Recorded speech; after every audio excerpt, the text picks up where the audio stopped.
us astray.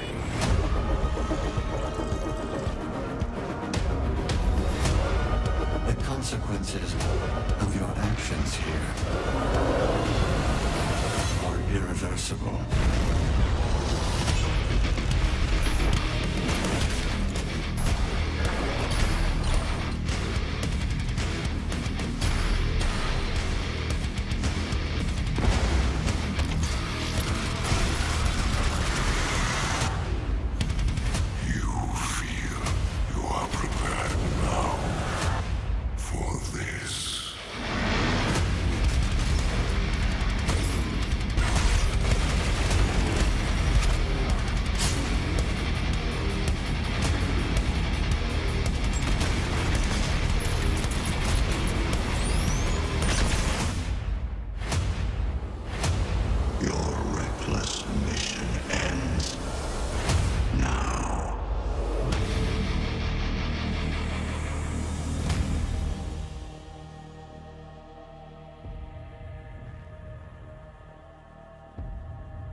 Take the Hellbreaker. May it serve you well.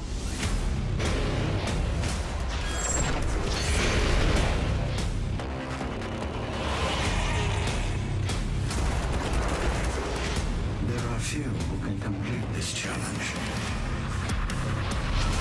He is worthy. Come, brothers! Let hell tremble before our might!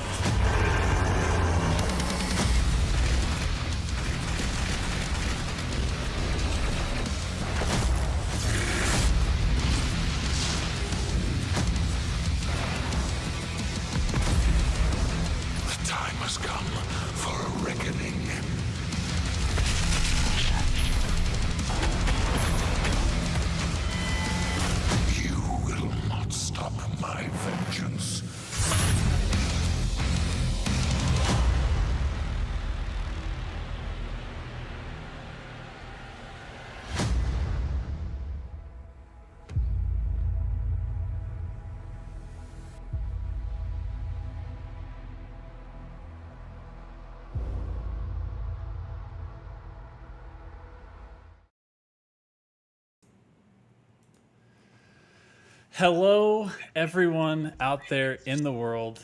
We are back. I feel like this has actually felt like a week. I know that we had that break, and so that felt like 10 years. But Hugo, how are you feeling? I feel like this actually feels like we were just here like a couple days ago, right? It feels good. Yeah. My game is super loud. Hold on. Okay. Talk. Hey, I'm talking. Talking, okay. doing talk stuff. It feels good to be back. Yes, it's been a while. I haven't played any Doom right now. We're working on some stuff, and it didn't involve any playtesting. So this will be the first time playing Doom in a little while, but that's okay. And but it's good to be back with everyone. Love doing the stream.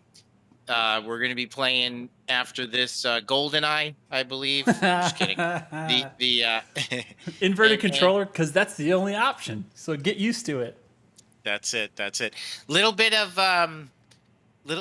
drama going on in the community. Little bit of playful drama, I should say, not real drama, playful drama, with the sticky bomb and the full auto. And I got a nice little water stain on my shirt because I washed myself. There you go. That's not good.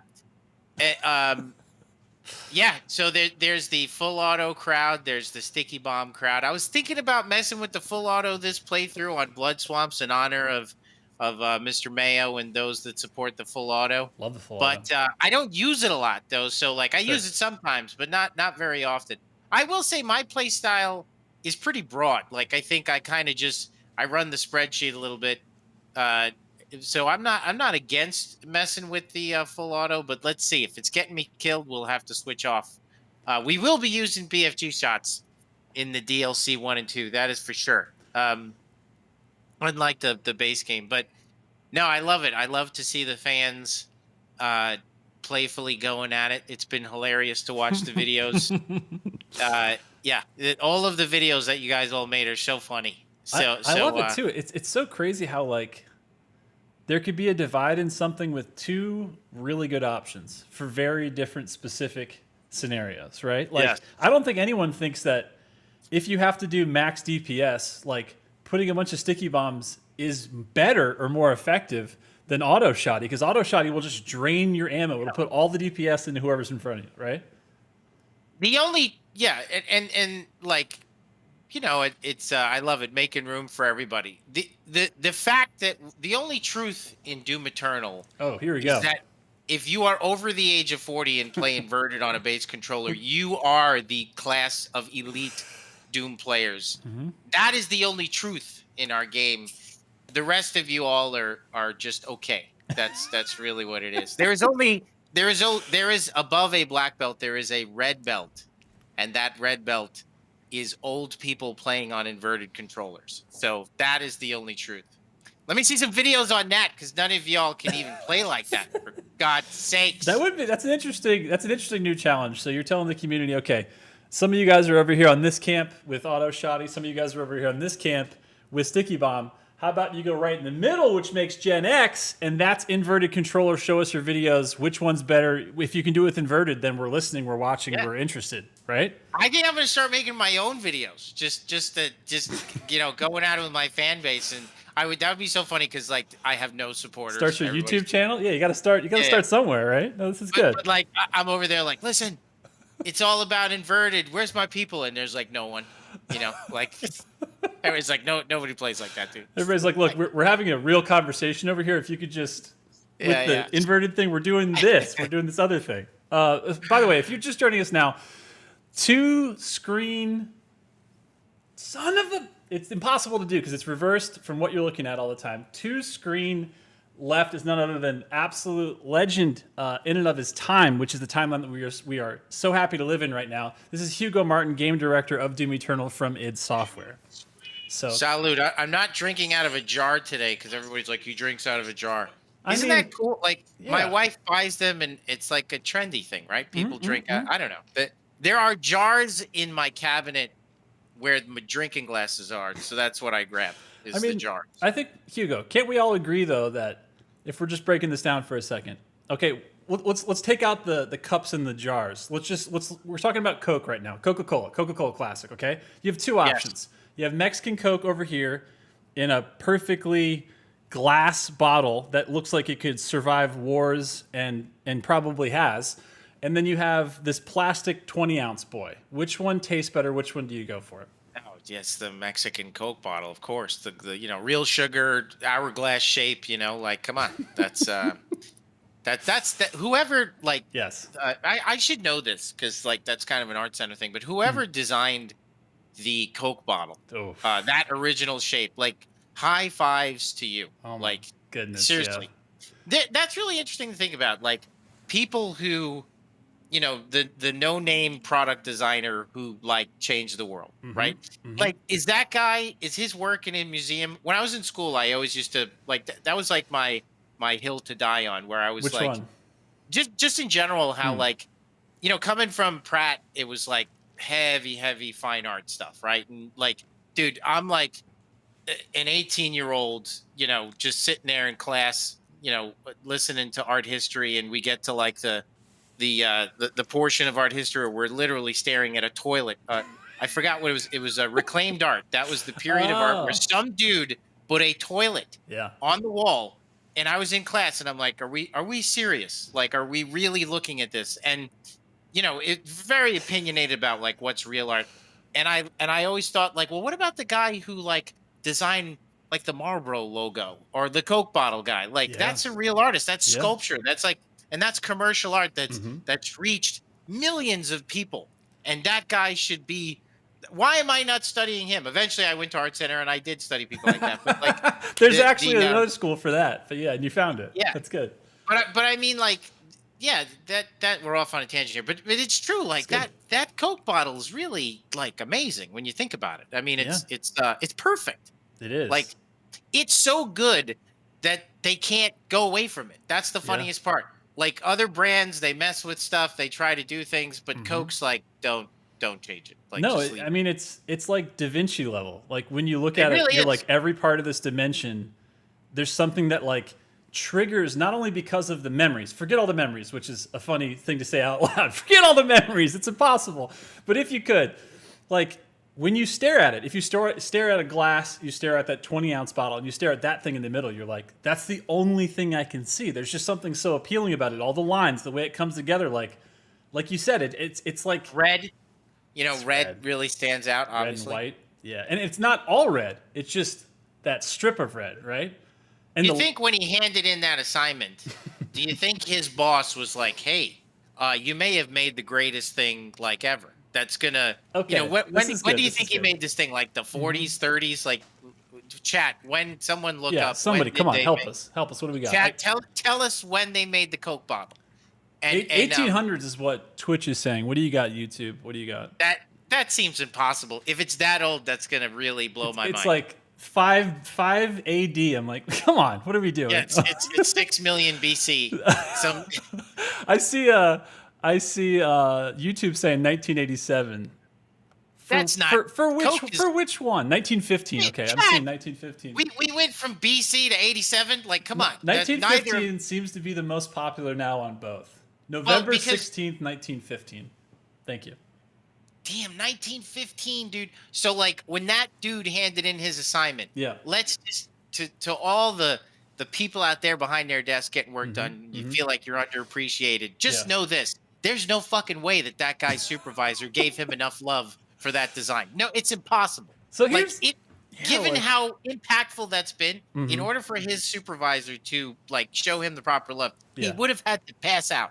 Yeah. He would have had to been like, "Holy shit," and Yeah. started crying.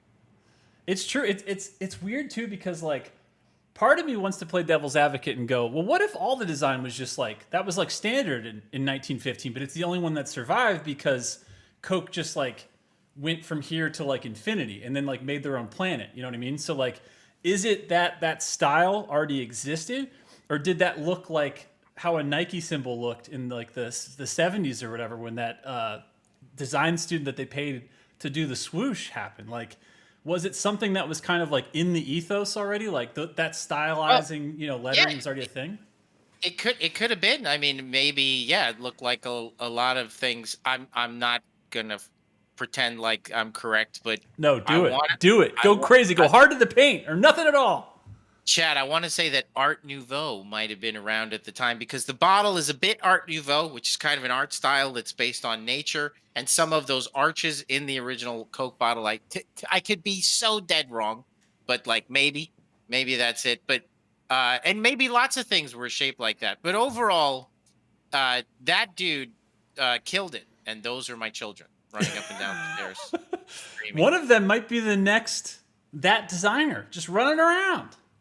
Well, what I really liked was that I went to, if you go to the MoMA in New York City, they do have like products on display. So they give product and commercial designers, they give them their space on the gallery walls, which means a lot to me because they deserve to be up there. Like they have at the MoMA in New York, they have the iPad, the original iPod, which I agree. Like that, Dude, that yes. obviously, I have to say, Steve Jobs did so much to kind of elevate that kind of art, to where it needed to be. Like he loved it so much. Obviously, such an influential figure. Yeah. And I think he made people appreciate those things. Like, I mean, because we, talk about the Coke bottle, but that guy Ives, I think his name is Johnny Ives, the guy, the Apple designer.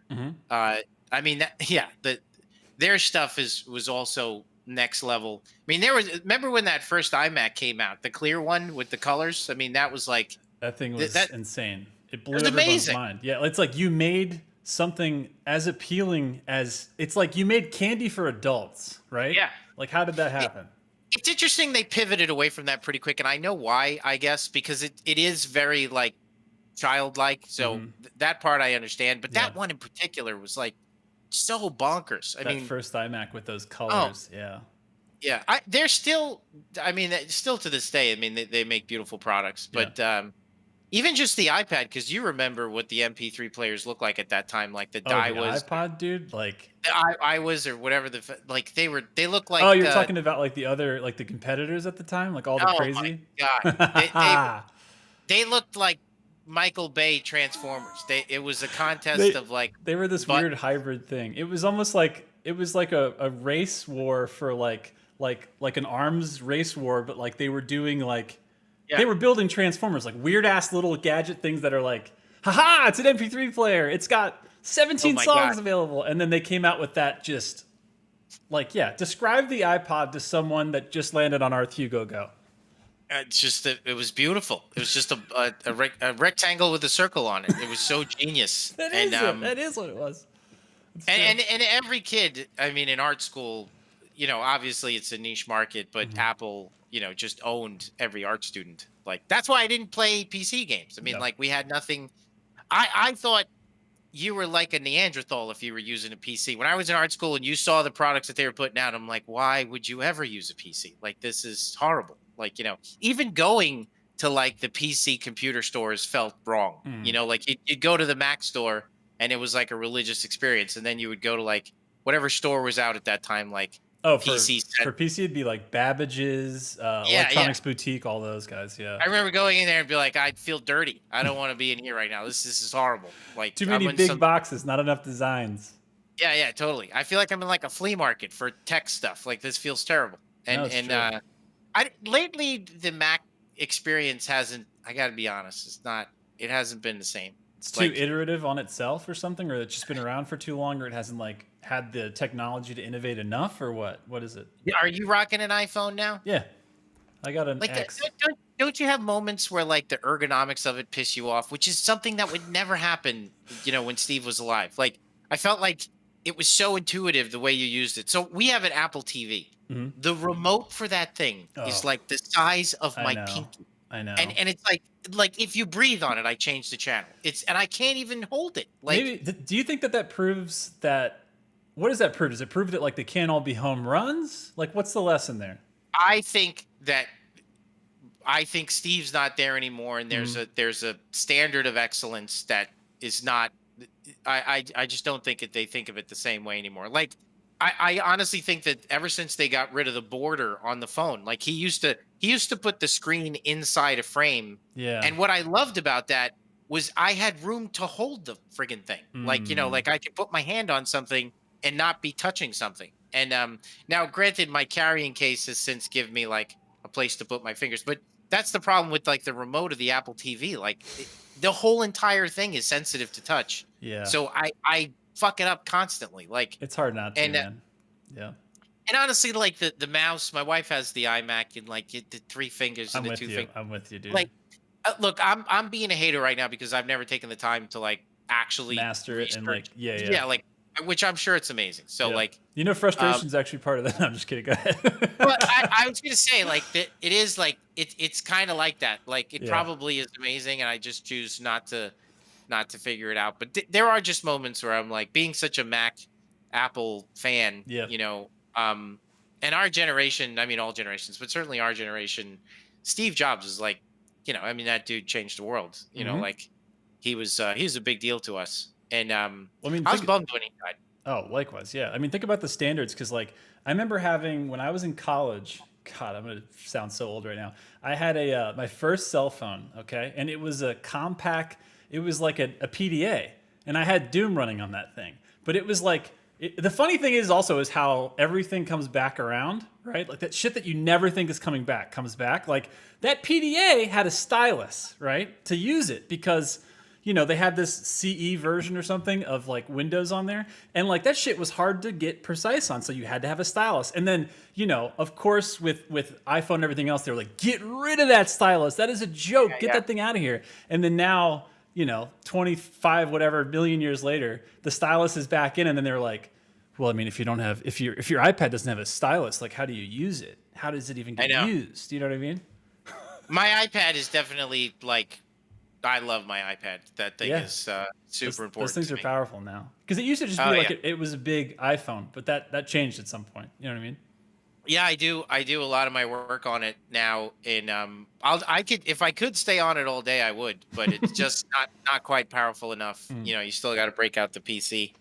But by the way, speaking of PC, Yeah, Josh and I went through my PC to try to prepare it for this stream. we I'm did. sure we'll still have some kind of technical difficulty, but I got to take it to IT. I think we got to go put a graphics card in this thing because We I might would have bet to. that this graphic. Actually, matter of fact, I mean, how you do I- you have a 3DFX. No, I'm just kidding. I'm trying to think of the oldest card I could think of. I was like, you have a Voodoo 1, it's the first gen Voodoo. I think you should be fine. how do I see what? check to see what kind of graphics card I have? Like Hit the Windows button and then do, what is it? MS? No. IP this PC or something. Just start typing in SYS for system information. If you click on that, you could go. Oh or my we could god, I also got Southern Glazed Wine X. Sorry, Wait, what? I don't know, something not what you were looking for. Oh, here. What did just you call this. it?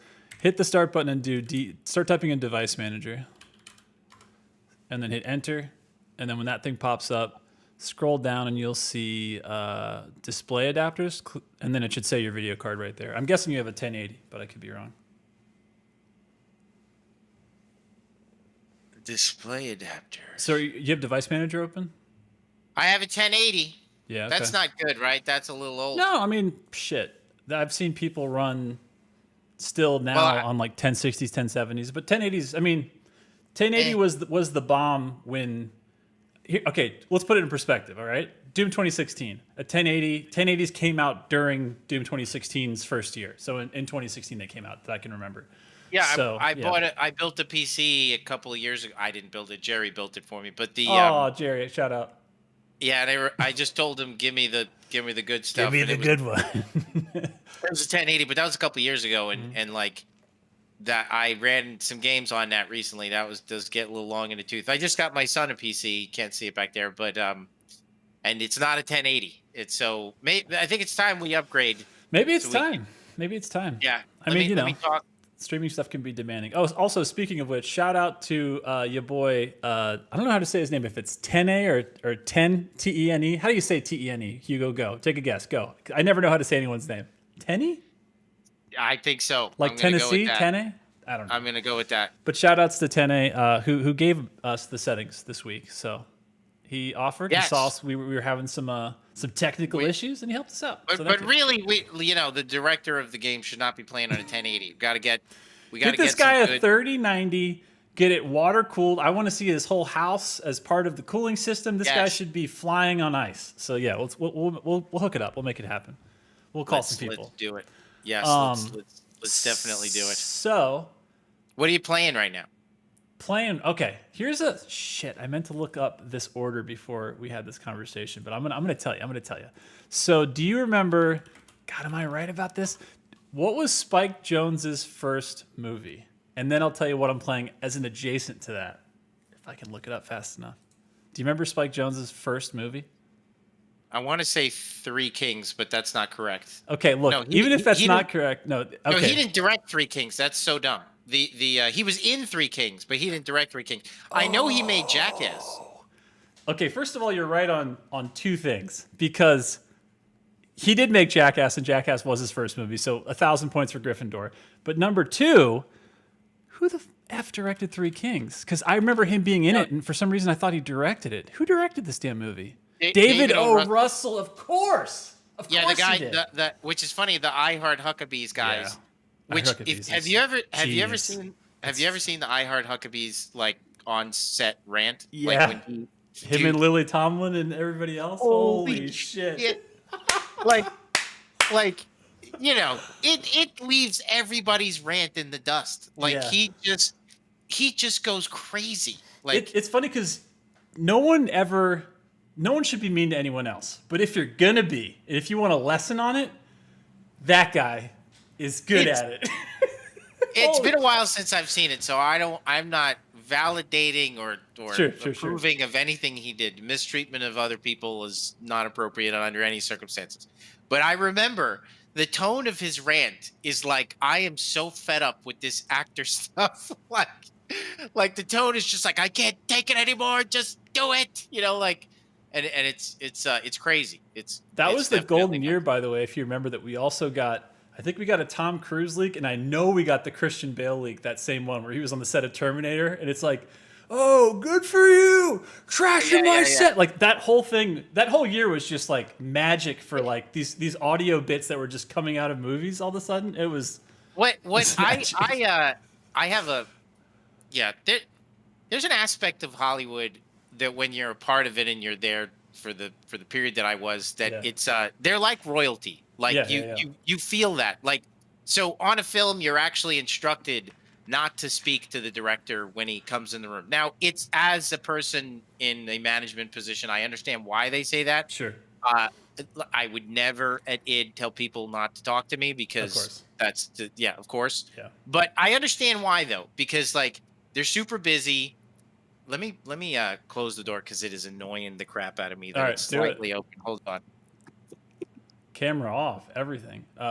By the way, this stream is sponsored now by both Discord and eventually Dunkin' Donuts, because I couldn't even pour this into something else because we were running hot tonight. All right, there we go. You're back. So there's a little bit of like, you know, they're just treated like royalty. You know what I mean? Like you're told by a producer, like, don't talk to the director. A little bit of like a, you know, don't look him in the eye kind of thing. Now the reason why they do this is because people are super, super busy, and I can empathize. Like coming to the room, people ask questions. I have an idea. Holy cow, got another meeting. It's in 15 minutes.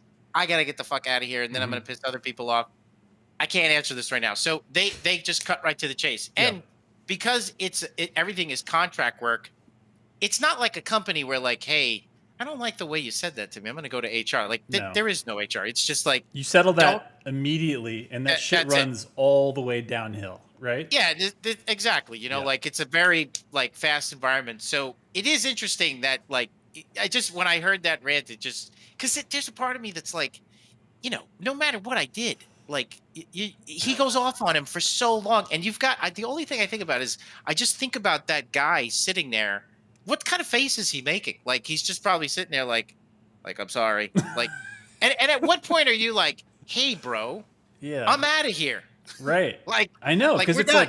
like I don't care what I did. If I set a fire on the set, I'm leaving. Like but that's what everyone's afraid of, right? Because it's the whole like, will you get the next call? Because your whole life is this weird circus of like, I'm either super busy and I'm off wherever we're doing that set for 6 months to a year or more, or I'm unemployed because that's the industry. There was a this funny story. So. Similar sort of atmosphere, but Guillermo's the nicest guy ever, so never did it feel like that. And again, I empathize with why they have to do that sometimes. It's, you know, it's tight schedules, intense, all that good stuff. So an executive came into Guillermo's house to take a look at our work, and he had Ryan Reynolds with him, and it was like the head of Legendary. So it was like really like big power brokers, and they looked at our paintings, and I remember sitting there and, you know, just Guillermo's showing him my stuff, and I'm like, holy cow, that's like, and Tom Cruise came, and he's the nicest guy, and oh god, it was just a cast of male leads that who's the guy from The Notebook? Ryan Gosling. He was there. Guy who's also in Blade Runner now. Yeah. So you got to start somewhere, Hugo. Everybody's got to start somewhere, and Ryan Gosling is a lesson. Sorry, go ahead. So it's Friday, and it's the end of the workday, and they just he pulled in and he blocked us in the driveway, and I really wanted to leave, like, because it was Friday, dude, and it was getting late, and you know, like, got the kids and everything, and long drive, LA traffic.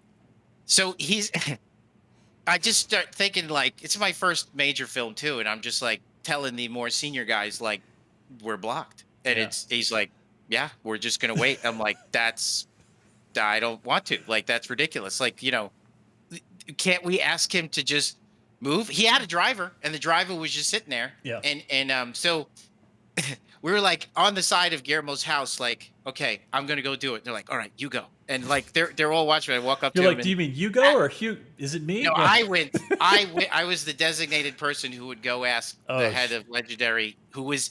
So as I turn the corner, he's in very serious conversation with Ryan Reynolds. I could tell that it's a work conversation. Okay.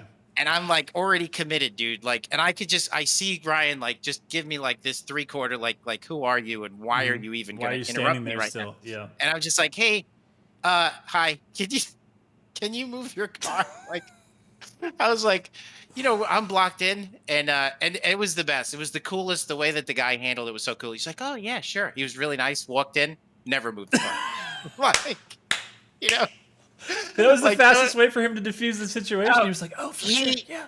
oh yeah. Walked in 2 hours later, then the car got moved. Like it was so funny. Like Oh, I was like, that was the coolest thing, sir. damn. Yeah. But yeah, that's my little story. Do But you want to know how that relates to the game I've been playing? how? I'll tell you. So, David O. Russell, not Spike Jonze, who directed Three Kings, co-starring David Clooney and Spike Jonze, which is also crazy because Spike Jonze, I don't think, did a lot of acting after that.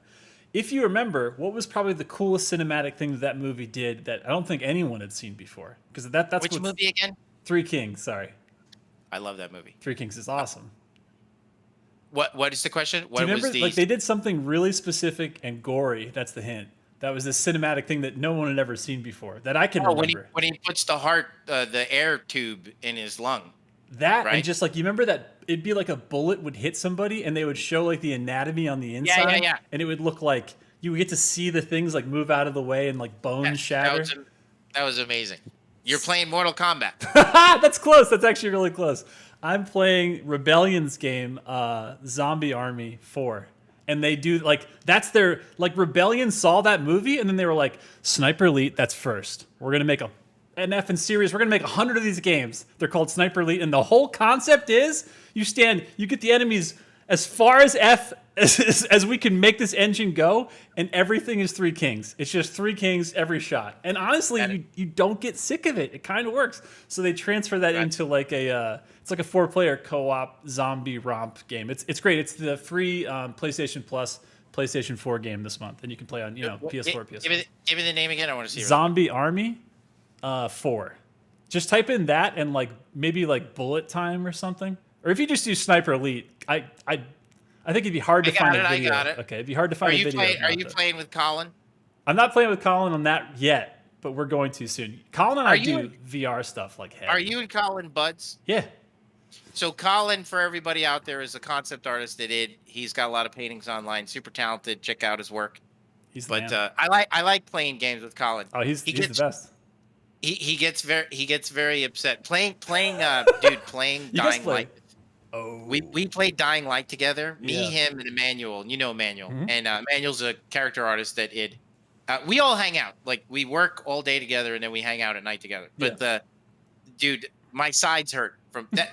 Big shout out to Dying Light. Just want to say to the developers of that game, that game is awesome. It's really Awesome good. game. That game didn't get Awesome like game. as much as like attention as it should have. That game is really cool. Oh my actually. god! If Yeah. you guys are bored and you want a co-op game to play with your friends and just have a ball, that game is amazing. But we would play that together, and dude, it just came out, and there's a mechanic in there where you could hold a cinder block, and dude, we'd be inside a hotel, and we were early game, and I just got you got nothing. Like Yeah. I had like a crowbar, and Colin has like a shoe. It's like whatever you can find on the ground. Yeah, you'd find a cinder block on the ground, and Colin would be in the front of our little group, and then they'd all come out. And he'd like walk over and just like hurl the cinder block at him. It was the funniest thing. Really cool game. Like so smartly designed, intelligently designed. Like their fun zone is so to speak is like put all of the high value items in the most dangerous places. Such a smart game. Like. You start the game and you could parkour and do all this stuff, and all the zombies are like down where you could easily get away from. And your first 30 minutes, you're like, well, this is a joke. You're like, well, I'll never attack anyone. Yeah. I'll never be attacked. It's fine. Yeah, and then they're like, oh, hey, check it out. All of those cars have critical shit in the back of them, and you got to pick the locks. And that's when like we would be the comedy was just. One of us at the back of the car, like, hurry up. like, yeah, those are, those are good times, man.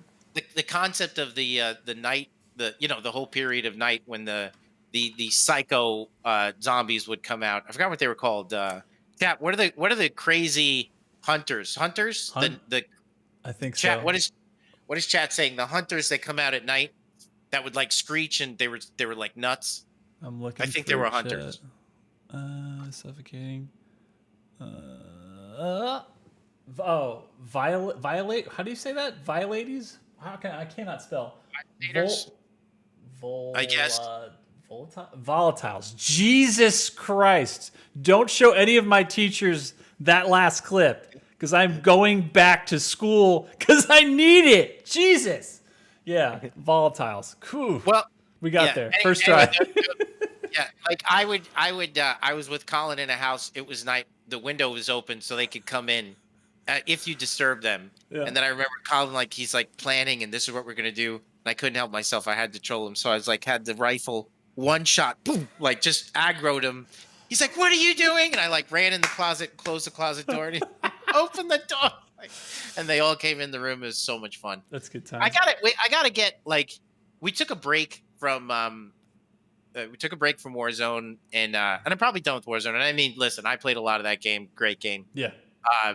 And I think I'm due for the next good co-op. Dude, let's run it. I mean, this is third person, not first person, but it's got all the right things. And again, this is the fourth game of this that they've made. They know exactly what they're doing, like the systems, the zombies, the weapons, the upgrade stuff. Let's do it. Actually, and also shout outs to Colin because last night he texted me at 1 o'clock in the morning. He's like, I got 666 followers on Twitter. I was like, let's go.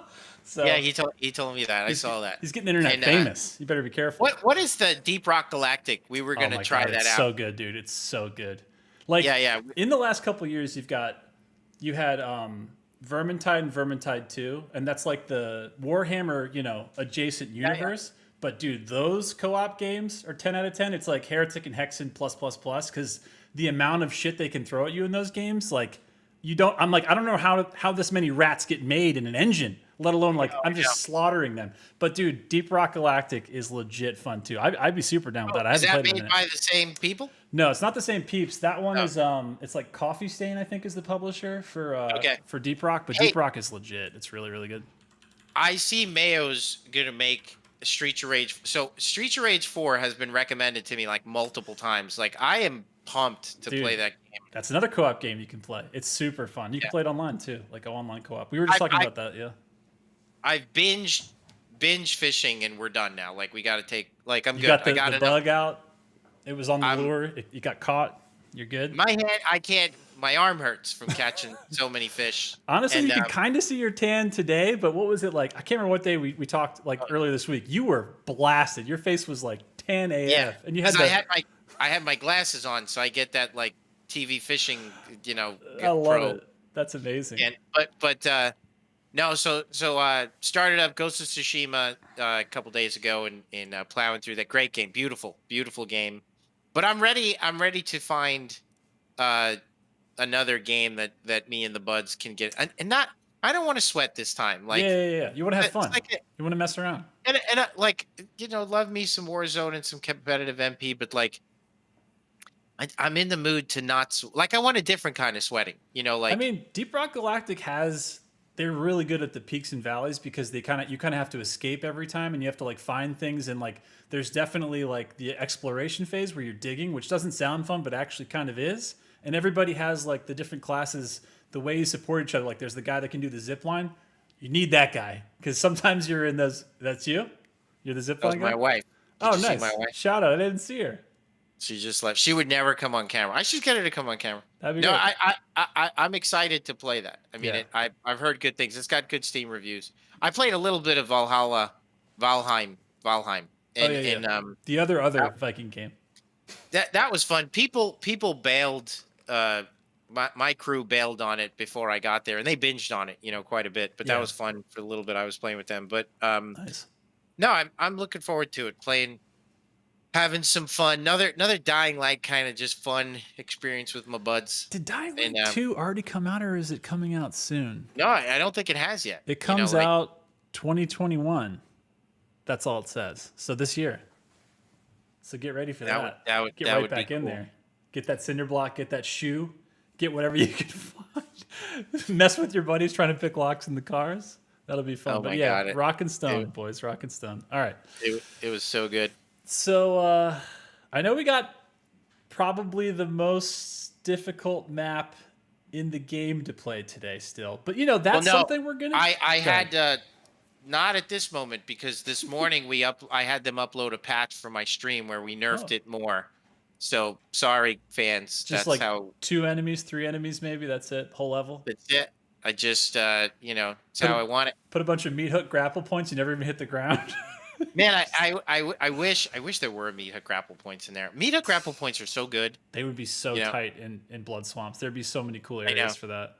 Damn. I got to tell you, like, there are so many cool mechanics, that are now in the game that I just want to use more of them. It's really hey, big shout out to Dave of New Blood. How do you say Dave's say it Oshry? Oshry, yeah. Yeah. Big shout out to Dave. He put a very nice tweet about me. Thank you, sir. Aw. And you guys know we love New Blood at it. We all feel like we're family. And you come down to QuakeCon, you're gonna see some id stuff. You're gonna see some New Blood stuff. You're gonna see some other things, but it's a great experience. And we love New Blood. And Dave, thank you very much. Lots of very very nice tweet. I feel like we should have you do the commercial. Be like, come on down to QuakeCon. You got to put on like a little bit more of an accent than you've ever had, but like the Texans, just like lay into it. Just be like, we got barbecue, we got New Blood. You know what I mean? We got. I'm fishing. not gonna lie. When I fish, my inner voice, it's got a Texas accent when I fish a little bit. Like that's good. Like when I catch one in my head, I did. Oh, there he is. Like you got to do it because it doesn't work with a New York accent. But you like, gotta have a little bit. Oh, of look who it is! Oh, look at you hanging there. I don't know what you do. I caught a fucking man. I'm a fish. Look at me. I'm looking at Twitter. I shouldn't be doing that. We're live. Let's go back to live. Let me see. Watch my stream here. We going to the game? Well, we could do it. We could log in here. Okay. How many Texans are in chat? Could I get a salute? We want to salute or account? Yeah, All I'm right, curious. Like, give me the Texans. All the Texans. Just call out how many are in Dallas. Let's I like see. it. Keepers of the Gate. I'm seeing Texan Gang on YouTube. That's Beyonder. Shout out. I like it. Let's I like see. Man, there's the sticky gang and the auto gang are still popping off. By the way, that feud has not ended. That is like Capulets. That's a war. Montagues. All right, we're gonna rock. We're gonna rock a little full auto tonight. I will say, I don't use the full auto a lot, so if we start dying, so I'm gonna need some coaching. Okay. The old man's gonna need some help, chat. All right, how we doing on the numbers here? We got 872. Nice. Not too bad. Not too bad. Not too bad at all. Pretty good. All right, let's see. All right.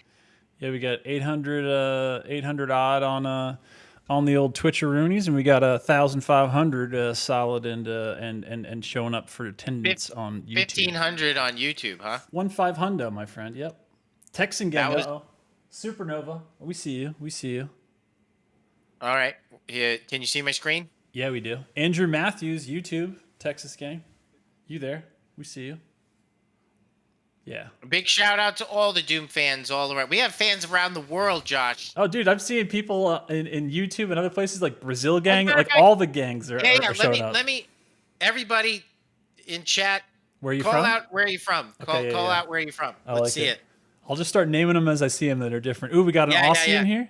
That's Kyle Rocks. Oh my God, it's popping off now. Canada gang, Brazil gang. Hey, Colombia. My mom's from Colombia. Nice. Manchester, UK. Holy shit, it's scrolling so fast. Oh my God. Whoa. Jersey. My wife's from Jersey. Nice. Russia, Scotland, Chicago, Montreal. I feel like I could. I don't even know my brain can process so many places. Argentina. My father was from Argentina. Nice. Morocco. Hell yeah. India, Uruguay, Florida. It feels like a foreign land. Mexico, Cali, Pennsylvania, Lynchburg, Iraq. What up? Seattle. The moon. Shit. We got somebody on the moon in stream on here. That's cool. Phobos. Wait a second. Do you need help? Doomslayer, is that you? That's awesome. That is awesome. You guys rock. You really do. You the real MVP. That's right, little Mr. Intern. This is a big scene for the intern. It's kind of his breakout moment, right? He knows what's going on, man. Yeah. Everybody loves the intern. He's like the super fan, right? He's like, he's us. Yeah.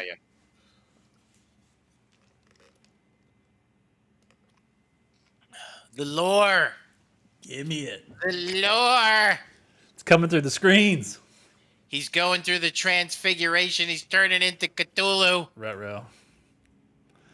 Can't see what could possibly go wrong there. This character was designed by Emerson Tung. Oh, dude, Emerson is he's another one of those guys that, like, if you don't follow Emerson on Instagram, on Twitter, all the places, ArtStation, what are you doing? Because his body work is so cool. He touches mech stuff, he touches plane stuff, he touches outer worldly stuff. His stuff is incredible. Huge shout out to Emerson. Vanuel Hayden gang in the house. Yes. Hop in the van. Hugo's driving us. In-game sound as of now. Thank you for the shout out. We're good. We're good. Let's watch their in-game cycles. Let's see it. Let's see what they do. Let's see what they do. They don't do anything. We got game audio gang now. That's good. You should have game sound. How's my audio? Is it good? See. Your audio is good, yeah. Let me check one thing. I think game audio on my side has to... Let me just make a little change real quick here. 2 seconds. Alrighty. No, that should be good. That should be good. And game is coming in there. That looks good. Yeah, you guys should be hearing it. You guys hearing game audio? Give me a yes if you do, please, in chat. You're going to destroy the sphere, not retrieve it. I'm seeing it's good. That is not sure what Dr. Okay, Hayden, bless you guys. Thank you. The Seraphim has requested of us. Appreciate. You. Thank you, man. YouTube can stream and spam some text. It's incredible how fast it moves. GG's. If it was a speed war between YouTube and Twitch chat, YouTube I think maybe has the upper hand. Maybe they just allow it faster because it flies. It is hard to keep up.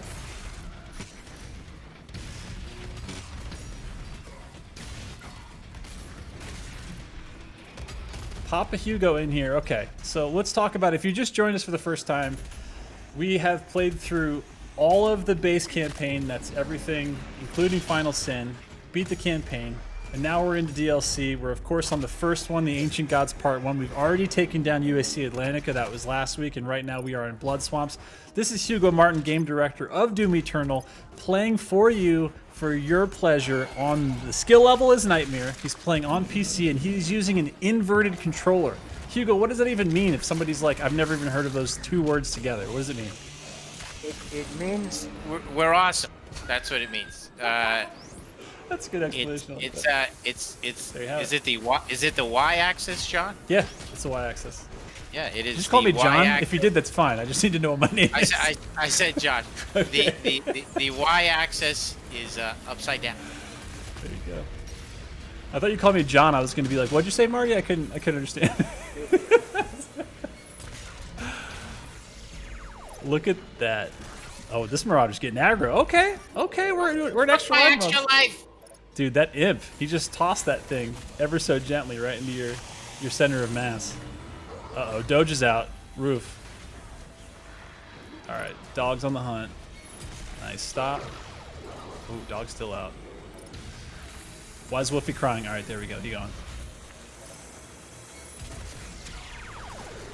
Nice hits. Oh, yeah. He gone. All right, end resources. Mischief managed. Oh, yes. Get you a little bit of gas pip. I wonder if we'll see a Hell Knight. Oh, God.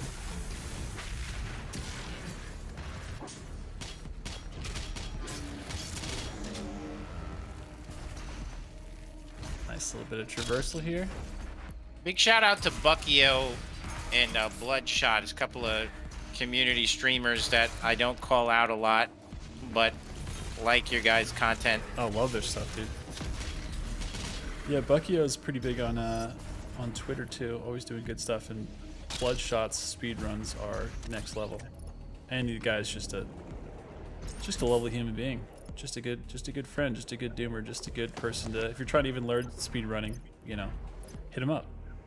He will not hesitate giving you tips and stuff, and ushering some people into the game on a different level when you're playing on that speed run level, which is, you know, all kinds of crazy stuff. Speaking of which, I'm not going to make the full announcement here because I'll leave that to Bloodshot, but if you happen to be around this weekend, the guy right above me, Hugo Martin, will be guest appearing on a stream Sunday night from 9 to 11 p.m. Eastern, starring none other than Bloodshot and some friends doing some tag 2 speed runs. There's Any Percent, there's Glitchless, there's something else. I don't remember them all, but they're going to be on Bloodshot's channel, on his Twitch channel, so check him out and come hang out on Sunday there. It's going to be really, really fun. I think it's going to be cool.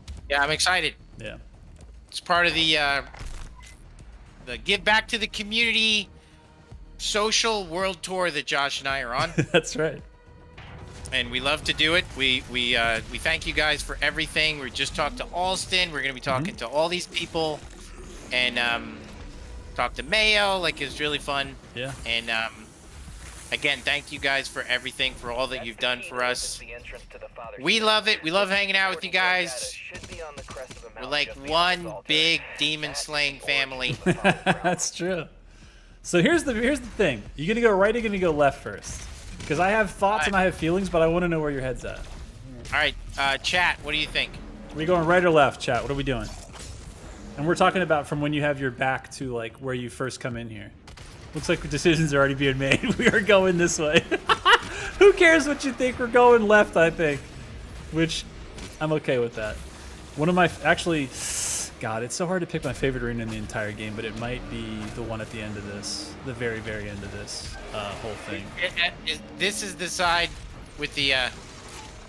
Right now you're on the side, I believe, that has not the huge open arena with like the archvile, but the one with the possessed, the spirit Baron at the end of it. If I'm not mistaken, man. It could be. That arena is a bunker. Dude, I've lost many an Ultra Nightmare run on that arena, and I have screamed things that I wouldn't wish upon anyone. Oh, dude, how did that was good? Okay, it did. I thought for a second that frag grenade didn't get swallowed by the meatball. It wasn't like chicken dinner, and I thought that was a well-placed one, but it was. You got it. I love how sick that is right there, where you have the the turret in place there, the eyeball just hitting you when you're in the middle of traversal. I love the sadistic nature of this map. I like the turret so much more now that we made the balance update, that you could shoot them quickly. Yeah. You know, you could basically two shot them. Instead of one, they disappear, they come back, you have to wait. Yeah. Yeah. That's a good choice. Uh-oh, we got some buff. Ugh! Oh, God. That Prowler's neck is not going to be okay. Alright, so there's some buff demons. What could possibly be causing all of this? We see you all in chat, by the way. If you guys have questions, I got a bunch of them queued up here. Shout outs to Swan Song for helping me out, because Jitsu is... Oh, my God. Oh, God. Because it's a super aggro buff version of a Marauder, which you are taking care of handedly right now. Ooh! How's this gonna end? I like that you just threw the frag out there to get a falter, slow him down. Oh, nice. Caught him with the swing. GG's, no problem. No problem found. Well played. Oh, God, still... that guy's still buffed, though. All right, buff totem's out.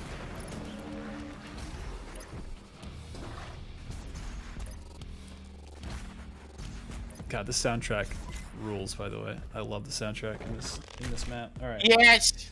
It's pretty good. It's good.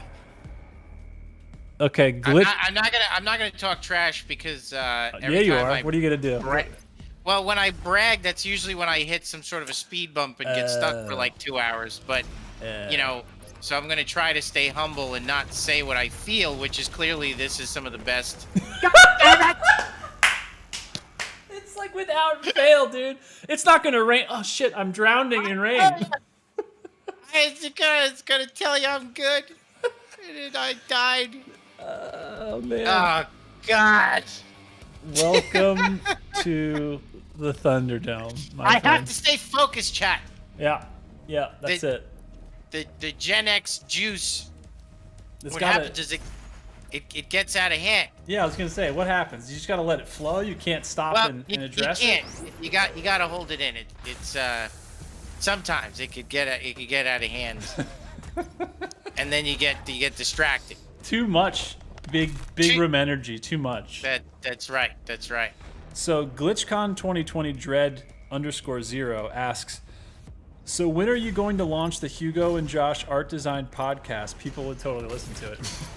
When are we launching that? Oh my God, dude, Homeboy is crazy. What is wrong with that man? Oh shit. Oh Jesus Christ. Okay, here we go. I forgot. Don't worry. Go spirits. So the answer to that GlitchCon 2020 Dread 0 is I don't know.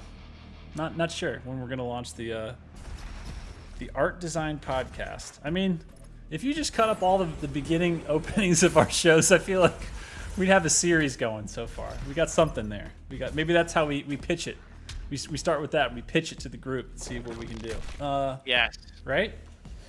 Think that'll work? I'm down. Okay. I could talk about that nerdy shit all the time. Samesies. Here's a question coming from Prime Gaming Riss Clark 97. Y'all have some long names, legit. Okay. Yo, hey Hugo. I'm currently writing a video essay about you. What are some of your favorite creators, past and present? Dude, what the fuck is wrong He's with killing you because it's question time apparently. That's what. Yeah, but he seems like he's on. I knew you were gonna do this. You're like, there's something up. He's a little fishy. He's killing me too much. does. He's fishy. He's spirited, man. I know, Look at it him. just He's seems- so blue. He's glowing. He just seems a little crazy. Nah, he's good.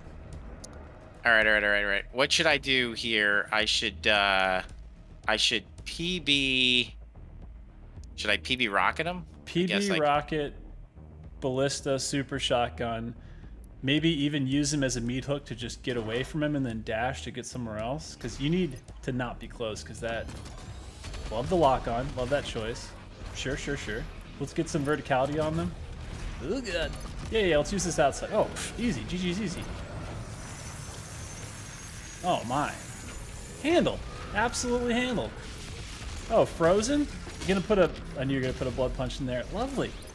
Look at this. All right. Sorry, Been what was a the while problem? since I fought a possessed demon. My goodness. I don't know. There's something wrong. Something wrong with his eyes. That guy had something going on. Gotta get him checked out. Crazy. So the question again. This is coming from Prime Gaming Riss Clark 97. Again, yo Hugo, I'm currently writing a video essay about you, buddy. You. So what are some of your favorite creators, past and present? Favorite creators? Of like what? Like anything? It sounds like anything. It was an open question that way. Yeah. I don't know. That's a good question. I mean, I'm a very big Norman Rockwell fan. When I was in school, I've always had tremendous respect for not only just technically, you know, how proficient. Oh my God, that was awful. But that's perfect timing to say technically proficient and then just hit the broadside of the barn there. It's okay. You were gonna say Norman Rockwell. By the way, for people who don't know, how would you describe his work real quick? You know, illustration. One of the most famous illustrators ever from the golden age of illustration, and I respect his work tremendously just as a creative person because he told entire stories with one single image. And while a lot of his imagery now is, you know, it's like Hallmark card, you know, kind of sappy, sentimental stuff. When you really look at it, you know, number one, technically, it's just insane how impressive it is. Then, you know, the execution is amazing. I've seen lots of his shows. The original works of art are really, really amazing. Yeah. And oh Jesus. And then I like the fact that he told entire stories with one image. You know, that was really amazing to see. And that's like super Americana for those that don't know, right? Like people associate a lot of his art with like it's kind of like rural and country, you know, settings usually, or like subjects a lot of the times, right? Yeah. It's after, I believe, you know, like during and post World War II. So there was like a lot of absolutely. Yeah. Like when people think about stuff like maybe like what is the most famous? I'm trying to think. Who did? Yeah, it's not. died. He did. It's not American Gothic because that's Grant Wood, but it's in the category. It's in the family, right? Yeah. Of like you said, like you're just looking at maybe a couple of people or their faces and their clothes and the setting, but somehow, like you said, it tells this kind of like incredible story considering you're just looking at a flat 2D image, right? Yes, which you know, he did a lot with a little. Yeah. Which I think any person can appreciate. I like that. That's a good answer. Okay, so maybe one more because they're doing a whole video essay on you apparently. What else? Creators. You know, I like Steven Spielberg because you know, I think the whole point of making content is just about moving people emotionally. You know, like I think when you make music, I have a general theory that like the more that you affect people emotionally with your work, whether you're making it as an individual or part of a team, then the more meaning it has to them, the more attached to it they will become. So like when you think about music that you really love, it usually moves you in some way. Some song, you know, something that reminds you of a breakup, a song that kicks, you know, like an AC/DC song that really get you pumped, or like something that makes you sad. Like, I mean, some people, music can make them cry. I mean, like, so that's why we hold it in such high regard, and it has so much meaning to it, for us. And so it's all about, I used to teach, I used to tell my students all the time, like, you want to elicit a emotional response from the consumer. And that's what's so fascinating to me about car design is like, when I see a really gorgeous car, like they call them emotional shapes because they elicit an emotional response from the consumer. Like when you see like a brand new Corvette C8 going down the road, or you just see it sitting there, it's just like, damn, you know, like, and there's a lot of relationships between the hourglass shape of the Coke bottle, the hourglass shape of a sports car, kind of like what that hourglass shape means to us. And, you know, there is an inherent sexiness to those proportions. Yeah. And I have an emotional response when I look at it. So I like Steven Spielberg because whether it was E.T., whether he could make you cry, he could make you so scared, he could make you smile, he could make you laugh, he could make you on the edge of your seat with action. Yeah. He could also really, really disturb you. Like there's just, you know, that scene in Saving Private Ryan when that guy gets stabbed, or like, there's just, yeah, Jesus, like he could do it all, and he really understood that. And I think he moved his audience in such an impactful, memorable way. Yeah. And that's not easy to do, you know? And so he just, I think that's a core principle that I believe in. Just, you know, provide your audience with an experience that moves them emotionally in some way. So what are we trying to do with Doom? Make you feel like a badass, you know? Like I think probably similar to how you feel listening to your favorite song that really gets your blood pumping when you're going to work out. I mean, all of Doom is meant to be like a three-dimensional experience where you are the Terminator, and you just, when you play Doom, we get your heart pumping, and that's part of being engaged, you know? So, and that's a really long answer to say I got mad respect for Mr. Spielberg. Who does it? Come on. No, but guys like genius. I'm so glad that you said exactly what you did, because I think it's one of those things that we all, like, all of us that grew up with Spielberg, like, he's so loved and he's so well known, but the point that you make that I like so much is the fact that guy literally, it's like he challenged himself to like all of the genres in the book, right? Like most directors, if they're great and they're well known, are usually that for like a specific genre that they're absolutely maybe like the kings of, right? Like you take somebody like God. I mean, if it's going to be somebody like David Lynch or Cronenberg, it's going to be like this visceral, cerebral experience, right? If you take somebody like Jerry Bruckheimer or I'm trying to think of some other like the big guys like God, what's his name that did all the Batman stuff? Not Burton, and I'm not talking about Nolan. But it's like they have like the big action stuff, the AAA Hollywood big blockbuster stuff with like Michael Bay. That's who I was trying to think of. Jesus, with all like the Transformers stuff. But Spielberg was like just on a hit list of. It's like you go to the record store or the movie store, and he's like, I want to have a movie that people love in every single part of this store. You know what I mean? And he could do it all. I mean, and I don't know when's the last time you guys have watched E.T., for example, but like that's an amazing movie. Like it's a really, really, really good movie that really holds up. So yeah, that is definitely someone who I admire. There's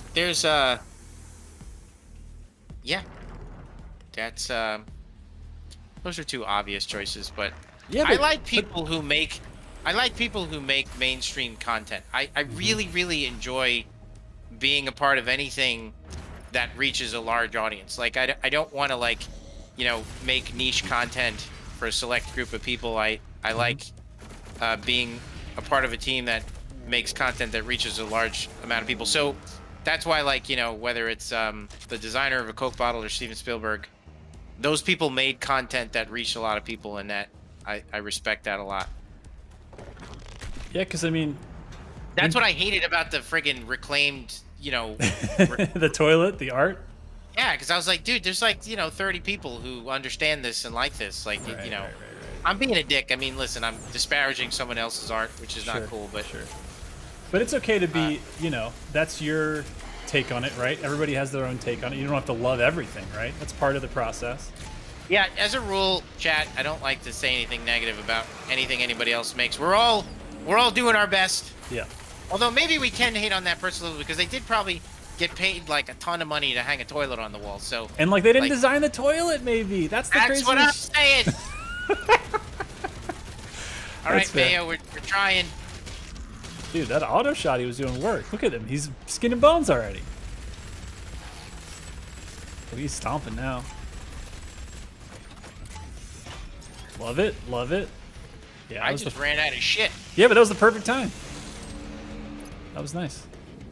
We're going underwater now. Also, here's the thing I wanted to just kind of get your take on too, because I think sometimes people hear something like mainstream and it gets a bad rep because they're like, oh, it's in that.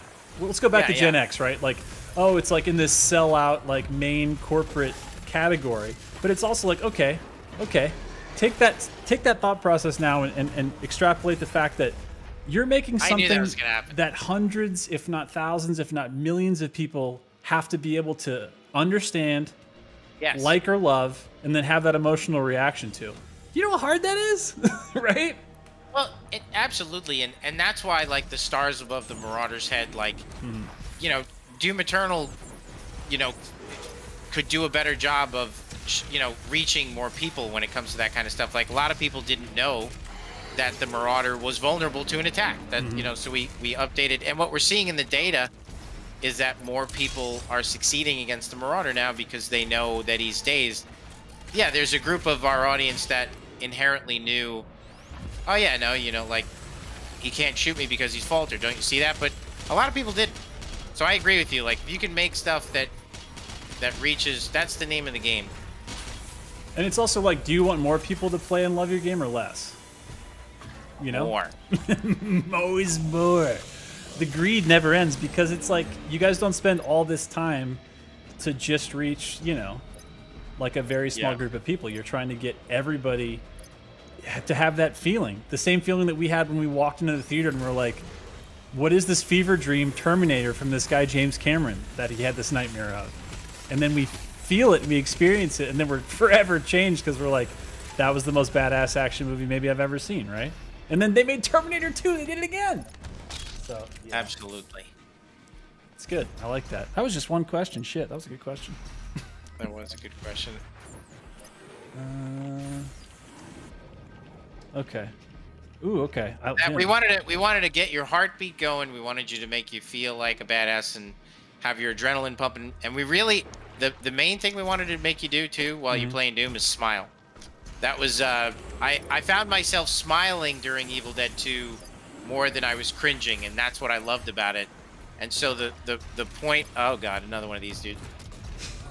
Who designed this game? This guy's coming for blood. Ugh. Oh wow, dude, you're handling it. Oh god, Dread Knight in. Oh, very nice bomb, but oh, you got this. Oh my god, the timing is so nice right now, bruh. Pat yourself on the back. That was a good sequence. See, that's what I love about the Possessed, those, like, they force you to use the mechanics. Like, what they teach you is like, hey, ice bomb's definitely your buddy. Yeah. Like, you really should learn how to use the ice bomb. Because even though they don't falter with the ice bomb, everything else that's trying to kill you while you're focused on them does, right? Yeah, totally. That's a good point. All right, here's another good question coming in hot. This one's coming from, and this is a good section because this is just some puzzling stuff for the traversal. So this is coming from, let me see if I can get this name right. Demetrix Wizard. Question for Josh and Hugo. I'm an 18-year-old dude that lives in Sweden, and my end goal in life is to become a game director. Do you guys have any tips on how to get into the game industry? Any particular degree is the question. I mean, I think school is important, certainly. And I think, like, personally, oh, I'm so dumb. Personally, I gotta pay attention. You want me to take the first half of it? I can take the first half of it. Go ahead. First half of it, we'll do just this side first. So 2 things on the first half of it. Number 1, if you want to do something and you love doing something, you just start doing it. You don't need credit or recognition. It doesn't have to go anywhere. It just has to be something that satisfies you and something that you do, and you do it often so you can, get better at your craft and all those things. And it doesn't matter what form it is. If you're doing a mod of something, if you're, just drawing or sketching or all that stuff, that's just first. So get your stuff in order as far as like a portfolio, and it shouldn't be just for work. It should be the thing that you love to do, and that's why you're doing it. That's number 1. Number 2 is friendships. It is the most underrated thing in all of school and life in general, but it is the one thing that like Hugo, how many times has a position that either you've been in or you've helped someone else get in is all because of somebody that you know and you like, because y'all are either, boys or girls or whatever the hell it is, and the fact that like y'all get along, you guys, had some bro down moments, and it's just like friends help friends, and that's just how life goes. Like, it's so hard to get your foot in the door anywhere, right? Like, there is always a million resumes on every desk. Doesn't matter what job you're looking for.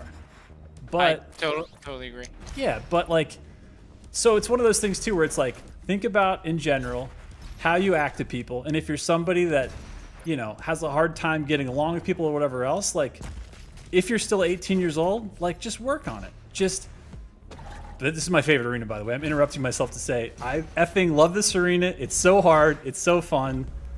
This is going to be a good time. I know it's going to be harder for you to answer, so I'll try to fill in a little bit more here as you try to get rid of these buff totems. But I just think it's one of the most underrated things in general. I mean, figuring out yourself, knowing yourself, it takes work, it takes time, it's a lifetime process. You don't have to bug out about it. You'll just figure it out as you go along, and you're put in different situations and, working with different people, hanging out with different people, all those things. It's all learning experience. It's all life. But having good friendships, and I'm not talking about social climbing and all that garbage. That is not what I'm talking about. I'm talking about just the genuine fact that, like, the more people you have as friends that are good friends, like, friends look out for friends, and that's just the way that life works, right? And it's not like a nepotism thing. It's like, a nepotism thing is like if your last name is, Ruckerford or whatever the hell, and you want to work in New York in a building that has your last name on it, and then your dad just gives you the position. That's nepotism. But friendship and hooking up your friends, it's the same thing as like if I'm a mechanic and you're a doctor, and your car is sick, you bring it to me, I hook it up. If I'm sick, hopefully you hook it up a little bit and you don't just put me through not having health insurance or whatever. That's just like how that works. So in game design and everything in life, it's just like, be good, be kind to people, make friends, especially friends if you can find them, which, by the way, the internet exists now and Discord and all these things exist. So like, finding people that have the exact same passion as you. I mean, we're all here on the stream together. We all love Doom, right? That's why we're here. So like, first of all, you already have a network and you're in it. You know what I mean? So congratulations. That's one network of a million other ones that you can be in just by like sharing a passion. So that's like, part of it is just, it's kind of like one of those things of like knowing the qualities you have, right? Because like, if you're just doing that self-eval, you're going, wait, what do I do every day? What am I good at? Like, la-di-da. But it's just starting to like be able to barely pull out in third person and go, I love doing these things. This is my lane. Let me focus on this stuff. And then you just get better by the fact that you're doing it every day or as often as you can. And keeping an open mind about all this stuff and not thinking that you're the end-all be-all expert of anything. But stay passionate, stay humble, make friends. And that's the end of my rant until Hugo finishes his arena. I can give the real answer of how to get in the industry, which is going to be like, just bring in donuts. I don't know what he's going to say, but I can't wait to hear it. He's going to be like, oh God, triple lattes every day, show up early. How do you get in the industry? I agree with Josh. And also, you know, like be willing to get your, I think a degree is good, programming certainly of some kind, because you could then, you don't have to wait on people. You could start to make your own content, you know, using, you know, Unreal or Unity or all those things. Obviously, I didn't go to a game design school. And I think a general education, just somewhere is a good thing. And then, you know, getting your foot in the door. I think it's just a matter of, as Josh said, be humble and be willing to, you know, make that. My first job was at MTV. I was making coffee, you know, like that, and that was cool. Get your foot in the door, remain humble, and be easy to work with. I think that's a big, it's a really important thing. Is that you're there to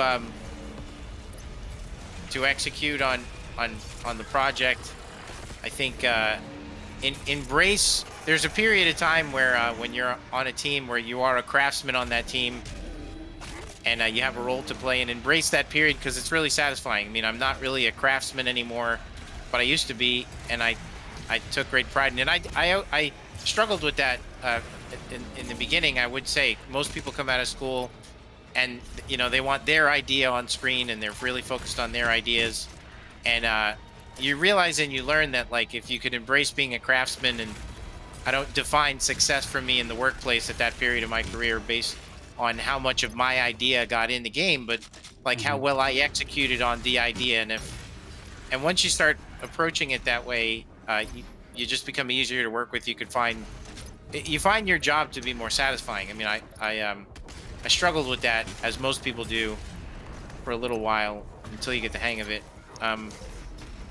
So yeah, just stick with it. That's the biggest thing. Is oh Jesus. I think for all of us, as I said before, it's going to take longer than you think it will. It's kind of true for everybody, and really anything. And on that note too, like there isn't, especially when you're young. Like let's, you know, this guy that's asking, guy or girl, is 18, so you know. We know that you want the straight line, right? You want to go from where you are now to exactly what you want to be doing. But to the point that Hugo just made, which is such a good one, like my degree in college is for film. Like I worked at, you know, Stop Animation Studios. I was a driver for Colin Hanks. I acted in a bunch of movies. I did all kinds of shit that led me to all different directions that got me to a more like broad understanding of not only people and not only myself, but like not all roads like have to be a straight line. Like that's the most important thing. So you got to embrace those opportunities and take them where they exist, especially when you can afford to do it. You're 18. Like your time is the biggest, like your biggest commodity right now, right?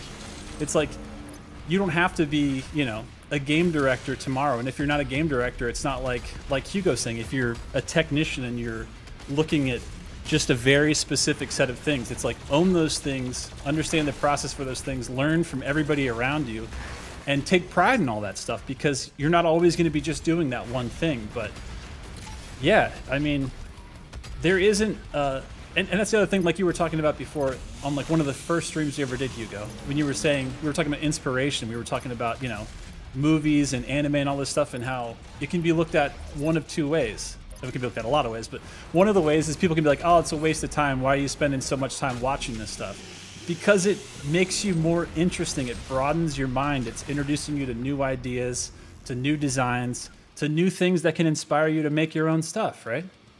Yes. You got it. That's why I like,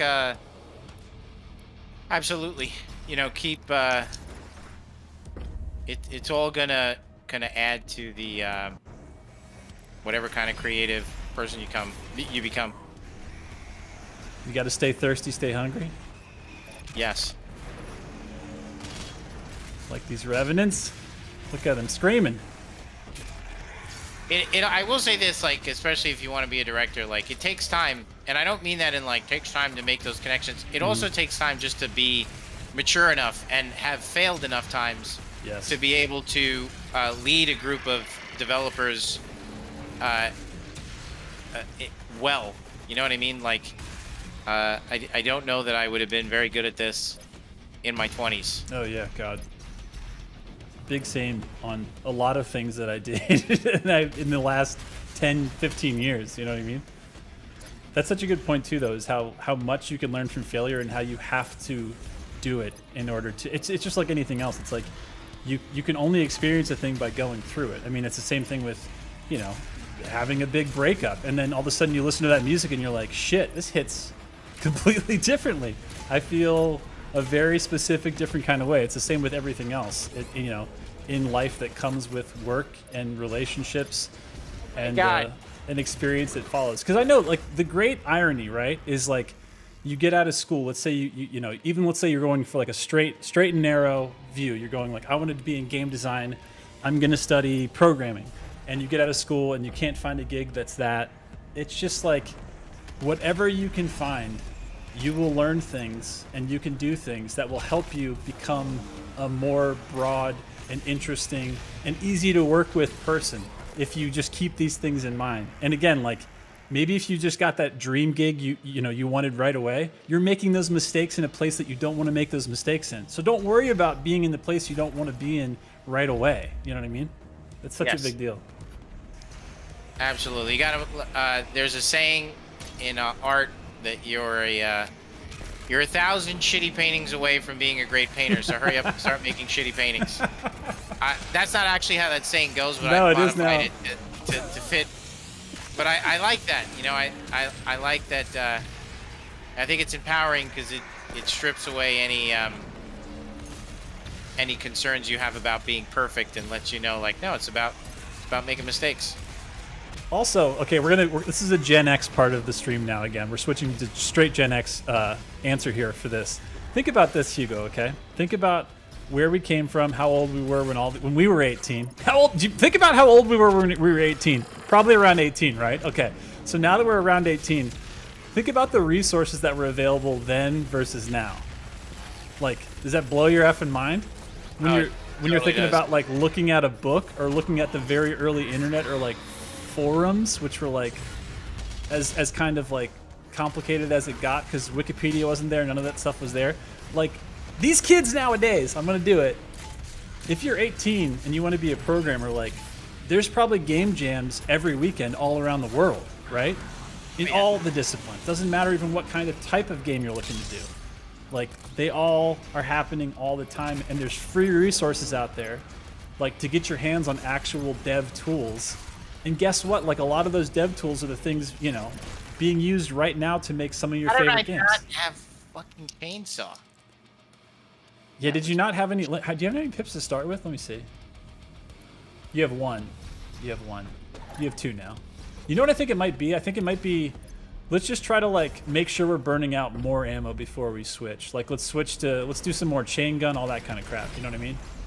Because I do the same thing sometimes too, where I get really happy with like a very limited number of weapons, and then I'm just like chainsawing all the time, and then I'm like, shit, I'm out of pips often because I'm not just using the whole spectrum here. Oh yeah, here we go. Come on, rockets, that's your favorite, Hugo. What you gotta do is you gotta get low on health, whip out that rocket launcher and get risky, because that is your jam. That is your absolute jam. I gotta not lock onto The Revies? fodder. Oh, yeah, yeah, yeah. You have 2 pips, and you have decent ammo right now, so we're looking pretty good. There's another pip there when you need it to. Ooh, perfect shot. Wow, half off sale. An Isle Praetor. Just kidding, it's a Prowler. Caught him. Oh, beautiful frag. Oh my god. Dude, you're running a clinic right now on space. You're like forcing them into a small space that you're controlling really well. Alright, we're out in the open a little bit now. This is when gargoyles. Ooh, dude, you're looking tuned in. This is where gargoyles can be so dangerous. This is when you're out and about. Dude, those carcasses are just putting those walls everywhere. You gotta get rid of them. Doubling back, I like it. There he is. Coming right to you. Ooh, flat. Nice, nice, nice, nice. Yep, and that carcass got killed. The other one got killed. Ooh, nice blood punch by your frag. Oh my god, dude, you're a frag grenade god right now. You're laying them down.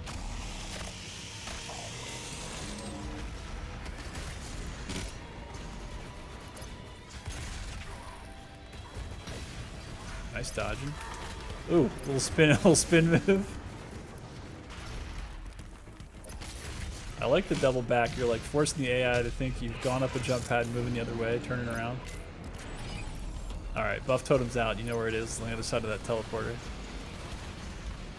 Look, right around the corner. Nice. Alright. So now shit gets real. You have a energy shield soldier behind you. Very nice to avoid that all that cyber demon madness. Don't mind if I do. You got a flame belch if and when you need it. Very nice. You know he's going to be bleeding for a while, so that's good.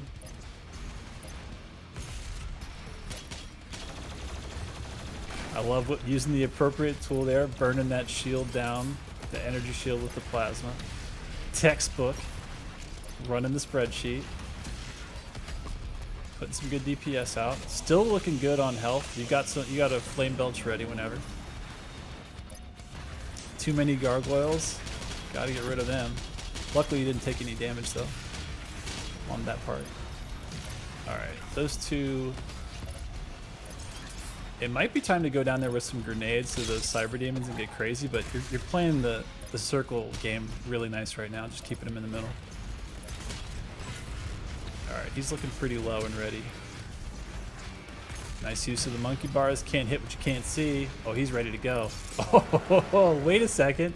Don't see that one every day. Neck. Nice. Alright. We got Barons out and not the spirit one yet, but the Barons are out. It might be. Oh god. You have a pip right now, so you can chainsaw fodder. It's probably the play. Ooh, that gargoyle looks like he's ready. Get some HP first. Nice. A little bit of ammo never hurt nobody. Refusing to chainsaw. I respect that. All right, there we go. Right in the back. Perfect. And you have that soul sphere when you need it behind you. Ooh, love the drop shot frag grenade. Oh no, he got out of it. Oh shit! Oh my god. Oh my god! That was so stupid! The spacing, you jump back into that plasma shield soldier and he was ready. That's fair. That was a nice run though. That was dude, that whole run right there, I'm just gonna say it. I think that's some of the nicest play we've had on stream. Chat, can you back me up there? That looked, I was mesmerized. That shit looked good. It looked good. I was close. I was close. Just wait till the fucking possessed one comes out, though.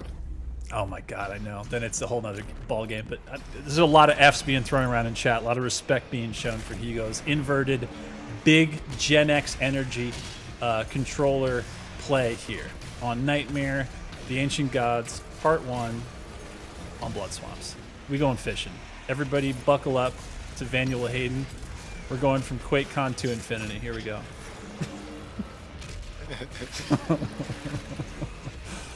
I really thought that after you said the Vanco Demon, which is hard to say, but was making me lose my shit last stream. I didn't think we were going to get a better name that stream. And then somebody in chat said Vanula Hayden.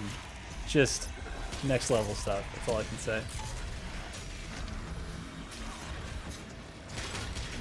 I'm going to hold off on all questions until after this arena because I love this arena and I want to see every second of it. So don't worry, your questions are still being compiled tonight by none other than one of my best friends in real life and a legend in his own right, Swan Song.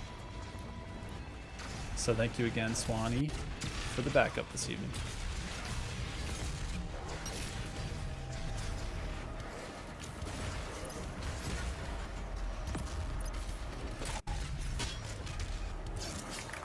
Oof, Jesus.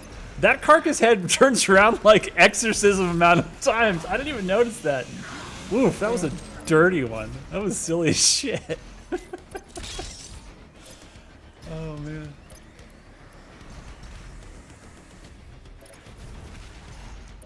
Alright, I'm feeling this. Music's right. The spread is looking good. You gotta get rid of this Hell Knight to start the next next wave. Keep going. Oof. Okay. Oh, shit! Oh we're my in Totem God. Land, we're in Totem Land. That was a bad place to be. Bad place. Here we go.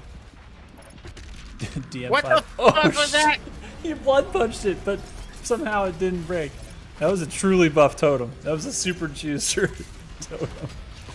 Alright. Shout outs to all the super juicers in chat, by the way. I see you. I see you, Beard Gang.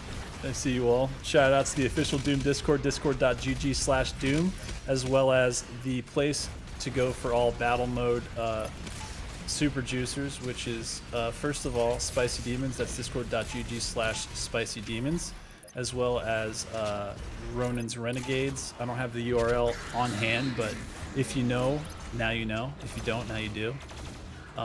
There's a ton of good places for looking for battle mode matches. But Ronin's for basically, I mean, honestly, Spicy Demons captures a bit of everything. It's mainly, you know, PC crowd looking for duels. If you're ever out there just looking for matches, you can get some really good customs with some really great people, as well as full-on coaching. And I mean, like, legit, like, you're training up to be the next best thing. I mean, I'm just going to say that all the best Slayers and the best Demon players are in there, and they are super cool and kind, actually, which is not exactly the norm for all multiplayer games, but we happen to have the best community in the world there. I said it. I'll never get sick of that tower down shit, man. I love that glory kill so much. Oh, okay. Barons are out. We're looking good. We're looking good.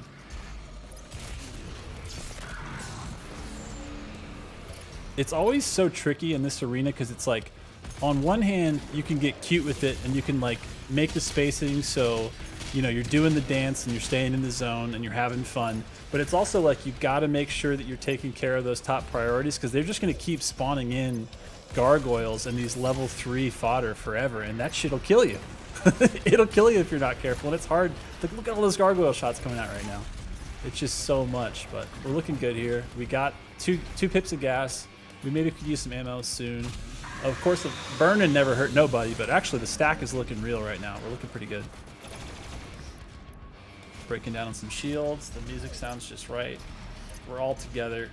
It's Thursday night, and we're ready to get nasty. Dude, I think I'm going to say it. I think this is my favorite arena in the whole game. I love this arena so much. I really do. Oh, the gargoyle! So many Ultra Nightmare ends I've had with gargoyles. I'm telling you, they're my #1 nemesis when it comes to Ultra Nightmare. I don't know why. It's probably because they just jump up right into the center and hang just long enough where you should be able to shoot them, but you're dealing with something else, and then that projectile comes out and melts all of your big hopes and dreams. That's how it works. That's how it do. Nice work.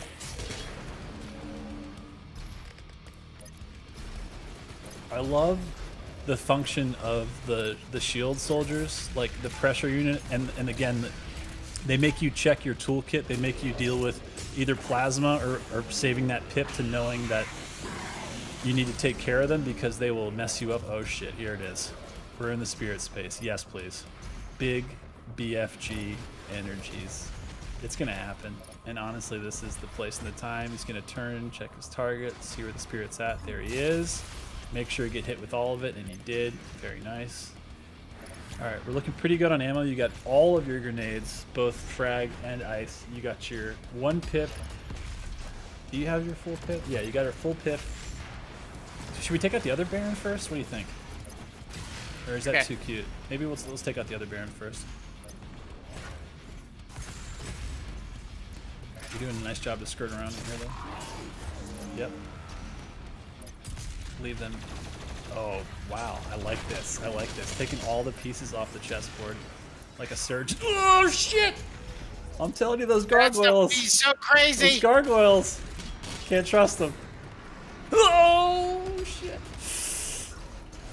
Nice, nice, nice, nice, nice. Okay. Do you still have the soul sphere up there? You might.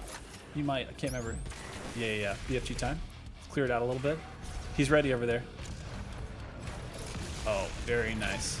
Okay, we're getting rid of this Baron. Okay, now we just got the possessed one. I like how I say we just have the possessed one. Oh, it's actually in him. Okay, this is workable. Oh shit, it's a gargoyle. Your health's good though. You got a good stack. Maybe it's chainsaw time because you need a little ammo ski. Maybe it's time to whip out that chainsaw. Yeah, that gargoyle. Good night, sweet prince. Thank you for your sacrifice. Your donation will not be forgotten. Hey, here's some gargoyles behind you. Careful. Oh shit! Right here it is.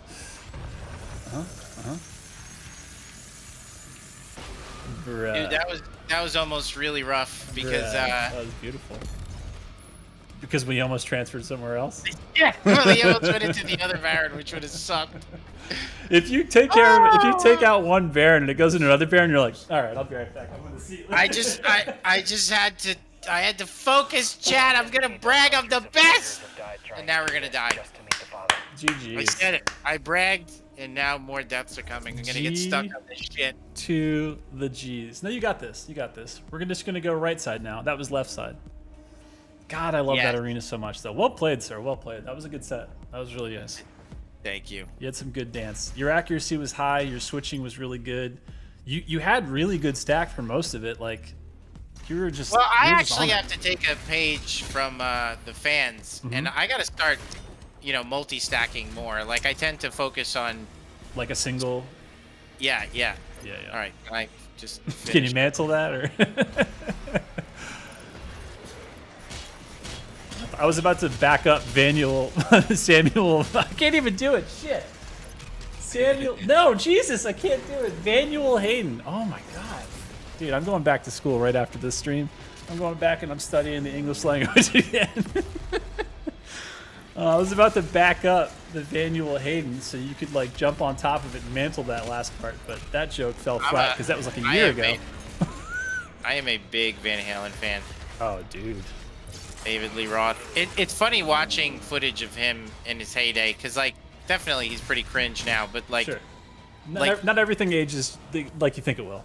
That's okay. Yeah, like him and his when Eddie was still alive and they were doing shows, he was pretty cringy. But the in his prime, man, I mean, he rode that line of ridiculousness. He's like the ultimate showman, and it's amazing how awesome it is. Like, David Lee Roth, early '80s was just. Because it was like he was more aware than you were that he was being camp, right? Like, it wasn't like he doesn't know he's camp. He's the campiest of camp, and he's like feeling it and loving it. You kind of can't help but just like, it's like when you see someone smile in a movie and you just notice like the corners of your mouth just like doing the same shit. You're like, this guy's having so much fun. How can I not have this much fun? I'm having this fun. I'm just watching him. It's fun. All right, Cybermanky. I like this plan. Oh, God, delete it. Well played, sir. All right, we're out of that first. For the fans, this sequence was a giant pain in the ass. I bet. Yeah, a lot of bugs, a lot of stuff and things associated with this. A lot of moving parts, right? Yeah, but I think it's really cool, and I think it's the kind of combat puzzle stuff that we should be focusing on in the future. Like, what does chat think of this sequence? I love this sequence. I'm looking to see opinions popping off in play chat. They're saying it's like crack. That's good. That's good, right? Crack is good. No, crack is bad. Come on, guys. Dude, I missed that Whiplash maybe 45 times. Glad to see I actually it, counted chat. it was 45. It was 45 times. It was like, it was awful. Yeah, they're saying this whole sequence is a blast. Really enjoyed it. We have a Worth the effort. technical designer, technical designer. His name is Tim Locke, and a big shout out to Tim Locke, who has really become just a critical component of the team.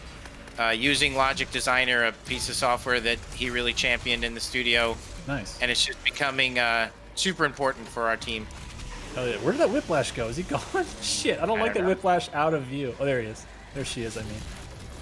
Excuse me. Nicely done. God, that sound, man. Like, does anybody else enter the arena and you have, like, that reaction, right? Like, that, like you're both scared and you're salivating because you're like, when I switched to the rocket launcher, did I use remote detonator or did I use lock on last? You have to, like, do that mental math real fast. Yeah, people are saying they dig it. Dispense fog. It's a cool level gimmick. Fight in the shade, baby. Flamethrower. Saw the Whiplash. This is awesome. Yeah, looks like chat's liking it. Really hated that one in DLC. Well, you know what? All opinions are out there. Let's see here. Okay. Here's a different one for you. I like this one. This question's coming from Wallop. Or is it way up? I don't know. I'm not even going to try to read anymore or correct it. Here we go. Question. How did you guys approach the voiced dubs for other languages beside English? What the hell was that? I didn't even see I was reading I this had question. lots of stack. I just glory killed, and he killed me. That was so broken. They're getting deleted out of the game. You heard it here first. Yeah, I'm going to watch it. What Kiss just them happened goodbye. here? What happened? Look, yeah, that was crap.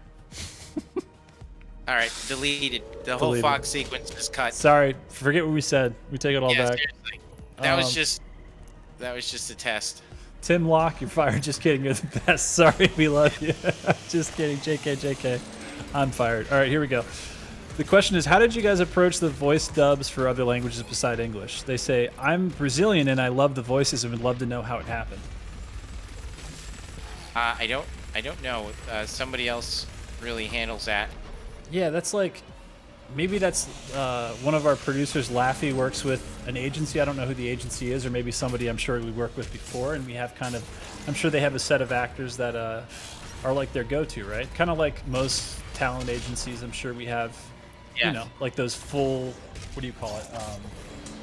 You know, it's like the full package deal that you go with an agency that has people on retainer that are legit, and they, you know, we like, because we did actually a cool TikTok, I think shout outs to, I think it was like Jason and Parker, some other people. They put together the, you know, the Marauder sequence where the Marauder comes through the teleporter and gives you those voice lines, and it was in all the different languages, and it's rad. I gotta say, I'm partial to the Japanese, not just because of my gamer name, but also because when I asked the community manager from Japan, she said he is one of the voice actors that was like in the original Hatsuno Ken, like the Fist of the North Star, and I was like, well, no wonder. It might have even been, I think it was Rao, and I was like, Jesus, that's like one of the most iconic, badass voices of all time. That's the Marauder in Doom Eternal, so boom. Boom. That is awesome. It's pretty rad. Good question, though. Really good question. Let's see.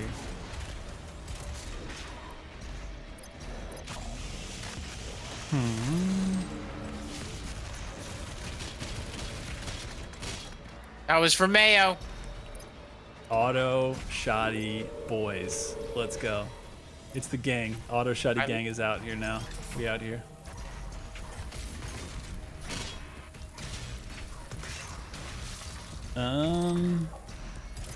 Maybe you understand this question better than I do. I'm going to ask it.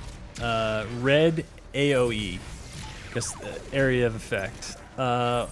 Why is there button for shoot grenade and swap grenade? I'm sorry. And they said swamp grenade. I think they mean swap grenade. Instead of shoot frag and shoot ice bomb. Do you understand that question? No. Neither do I. All right, next. I wanted to see chat's reaction to me deleting that Marauder.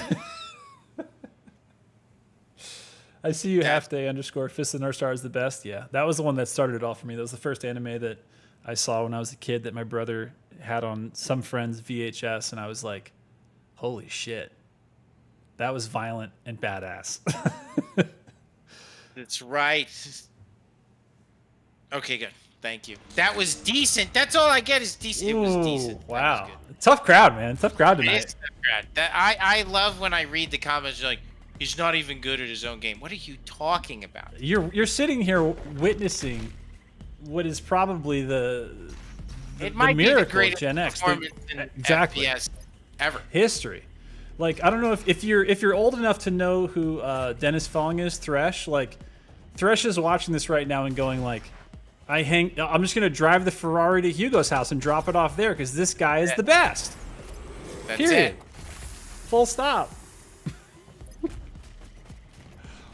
You've got John Cena right now. He's like, I think 316 belonged to me. I guess it's Hugo's now. Shit. I don't even just take it. I don't want it. Exactly.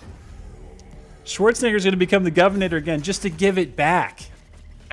He's going through that much effort. He's going to governate himself just to let Hugo have California as well. So, a lot of things in motion right now to just basically show off the fact that this is the premier gaming FPS right here. You're watching the stream, so welcome. How the fuck do I get it? I think I. Yeah. You can meet hooked up there. Oh, you're trying to get to the secret? But you already have the, isn't that the one that's just the, God, what do we call them in this? In DLC, the upgrades that there's 3 of and you get to choose. You already have the best one. You've got the Blood Punch, low health one, right? Yeah, I'd like to get all of them. I'm just... This secret, I think I broke it. I don't think you did. I think I've done exactly the same shit you're doing right now, and I've been like, that's it, I broke it, I'm a fool. But you didn't. You didn't break it at all. It is... Use the monkey bar to go to the secret room at the big doors. Use the monkey bar to go to the secret at the big doors. That's from Mars on YouTube. Agent 47 says they just broke this just beat this a few days ago. Chat's gonna help us out here. Go to the big doors, they're saying. All right.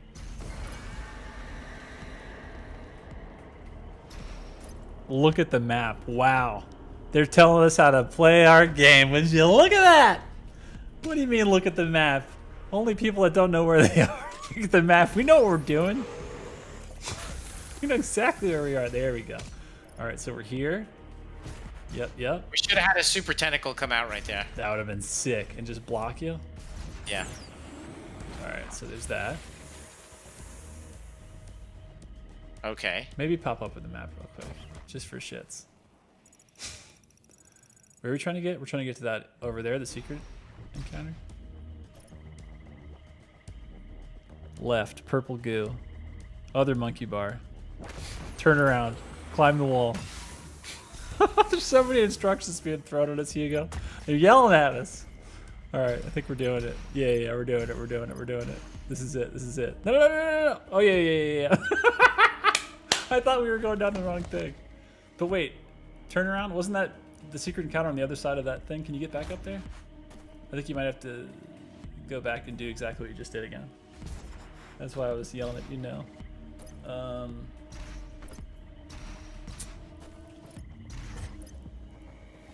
All right, while you do that, I'm going to pull up another fantastic question coming from Swan Song, who's pulling them out of chat tonight. So thank you again, Swan. Ooh, okay. This one's coming from Broad1194. Question for Hugo. Would you ever make a space racing game? I remember you did mention you were a fan of F-Zero GX, and you do make a lot of car analogies. Love to. Question. That would be... That'd be super fun, right? Oh my god. The most fun. So that's on your bucket list now. You gotta have bucket list, man. It's important.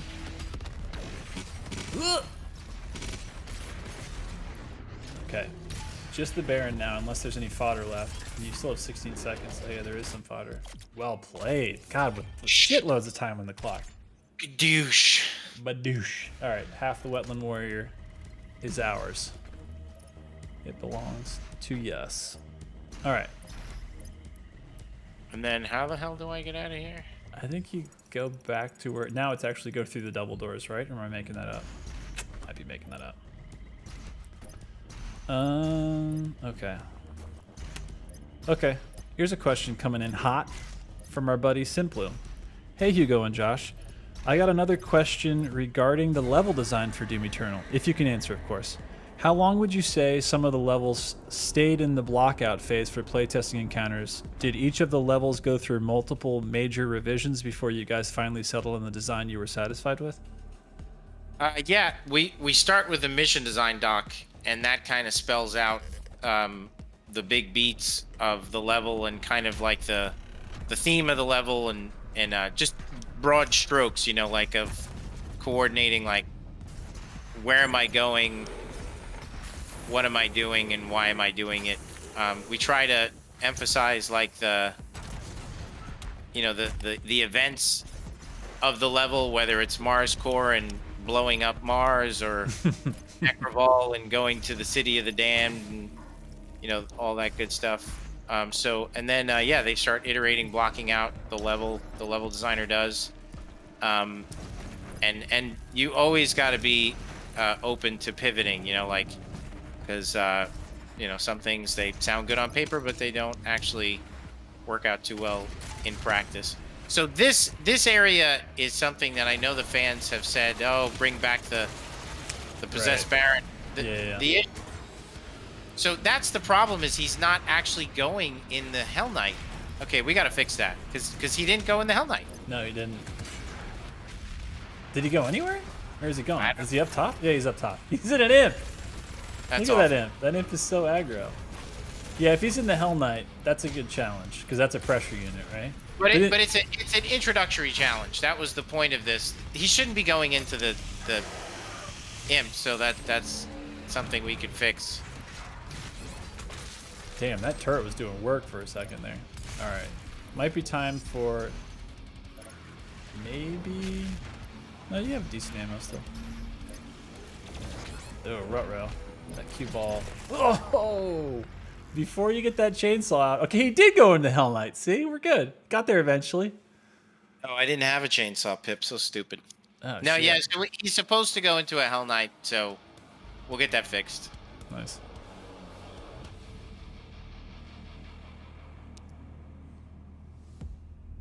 So you were saying, yeah, so the levels go through all kinds of iterations because of... But I mean, it's important though that, like, oh my God, you begin with a plan and you try to stick to the plan. I mean, that's the problem, is like in any creative endeavor, it's very tempting to constantly change your mind. Jesus Christ. You're not meant to hit that just yet. All right, now. There you go. Nice. You know, you don't want to be sitting there like changing your mind. That goes for anything. Like, you could just get lost in iteration. So like, you gotta have a plan. You gotta try to stick to it. You know, and that's the whole trick. Man, I can't believe he's going in that guy. That imp is just the target now. Yeah. Cue ball him. Nice. I actually really dig how you guys use cue balls really sparingly versus 2016. But it's really fun when they pop up because they're rare in Eternal. Uh-oh, I'm gonna run out of juice. You know what? Let him transfer. Look who it's going into. Oh shit! All right, fine. This spirit's gonna legit just. Who's he trying to go into now? Was there another fodder? There must have been behind you, huh? Okay. I thought for a second he was just like transferring into like a part of the environment. I was like, shit, he's going into the ground. The whole ground's a spirit. Do I have a BFG shot around here? Pop open your map real quick. I don't think so. No.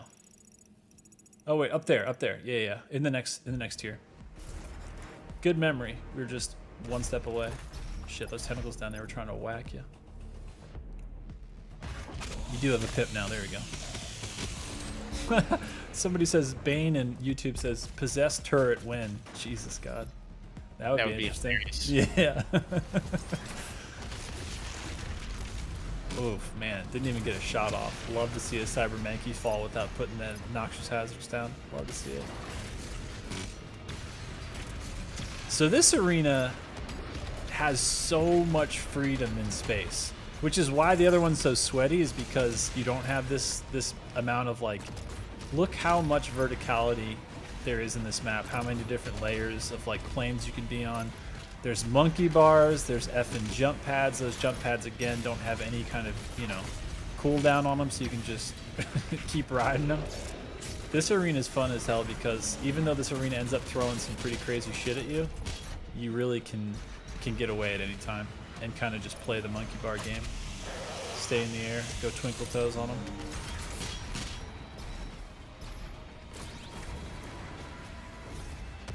I don't know why, but it always cracks me up. I love the animations of like how fodder, like it's like a cat where they're like about to make a big jump and they kind of get real low and then they throw themselves up out of the surface. It always cracks me up.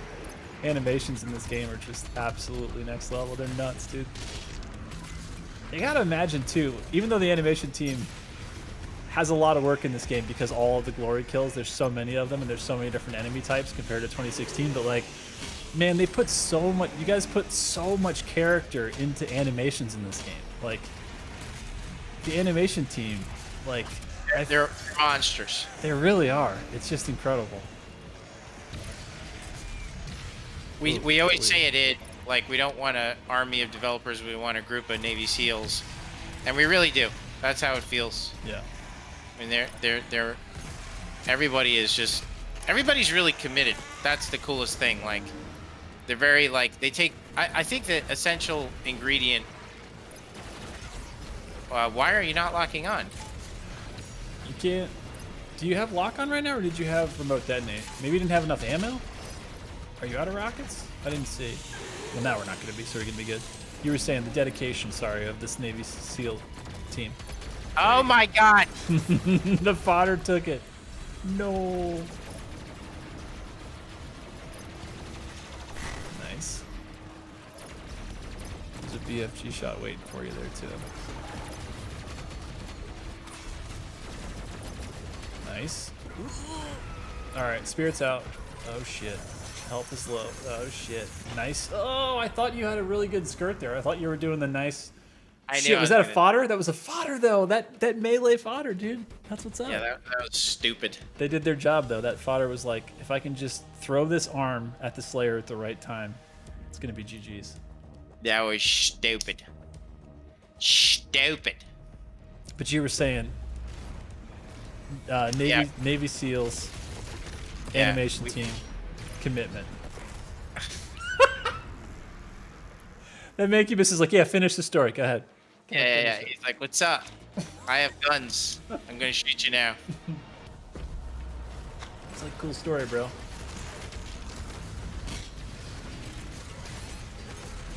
Woof. What the hell did that damage behind us? Oh. It was the Baron. Nice meat hook right there.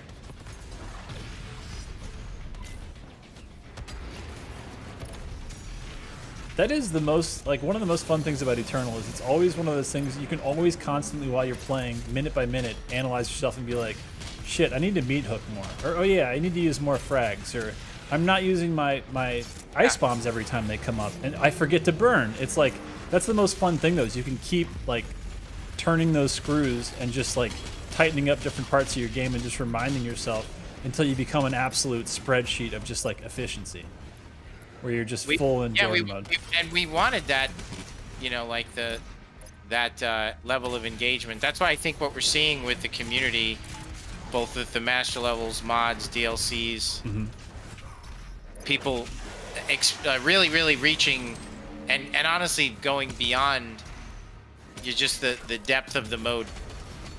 Yeah. You know, showing really what it's capable of. I think you feel like a badass. Yeah. When you are playing it that way. Yeah. The best compliment that I read of the game was they said in Doom 2016, the higher the difficulty you played on, the more it pushed you into the exploits, and you used less of the kit, like in order to succeed. You know, you found yourself kind of relying more on, you know, Gauss and Jesus Christ, that was so stupid. Gauss and Mastered Super Shotgun, but like, so the higher up you went in difficulty, the less you used, and because it would put you at risk, and you didn't have to, and then you kind of steer into like the exploits of the Gauss and stuff like that. But in Eternal, you know, the higher up difficulty you play, you know, the more of the kit you have to use more of the kit. Yeah, you have to expand every single part of what your arsenal has. Yeah, like if you're gonna, you know, beat this, you got to use everything, dude. Yeah.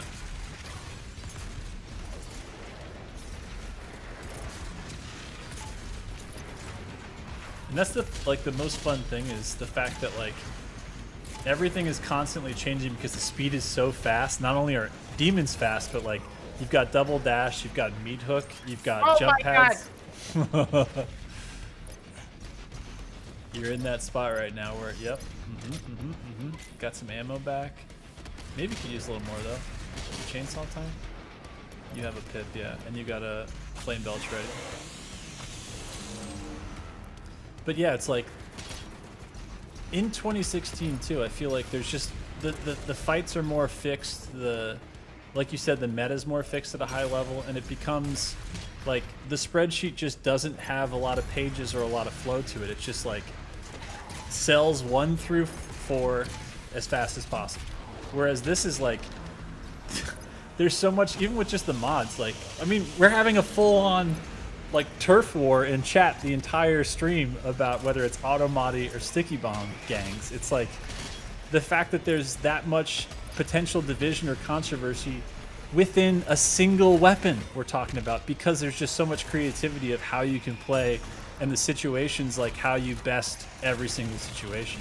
And it's fun to watch. See that auto shot, he just absolutely tore that Revy up. Revy's trying to throw hands, there's no hands left. Yowzers. Yowzers, folks. Nice work. Oh, it's probably my favorite for that tier 3 fodder. The self hand cannon, just Mega Man yourself. Love to see it.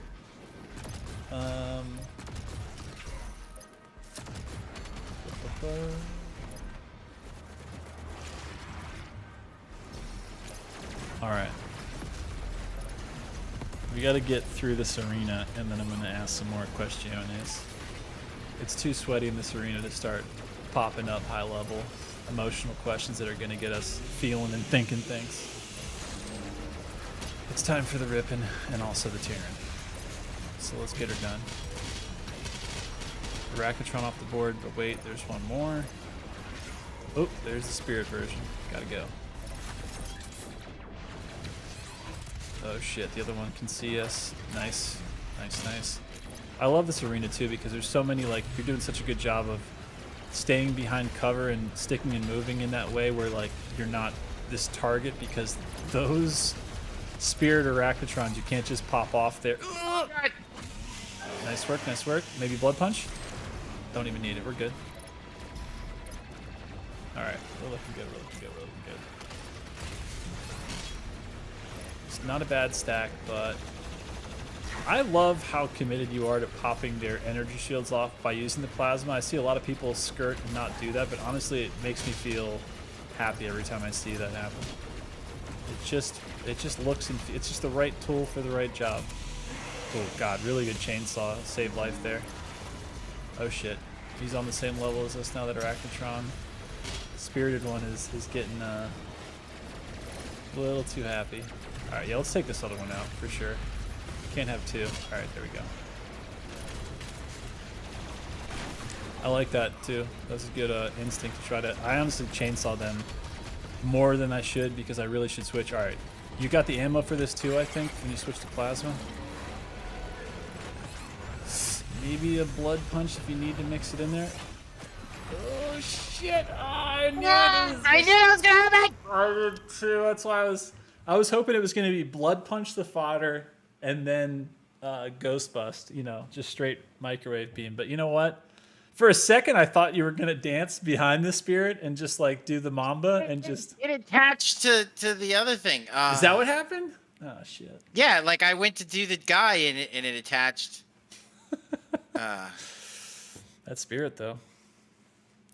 Yeah, we haven't even seen the arch file on that. We know.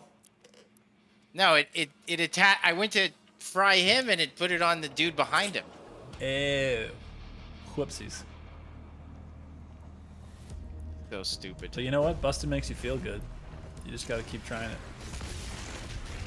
I like that. I like getting a Cyber Mancubus with no Noxious Hazard coming out.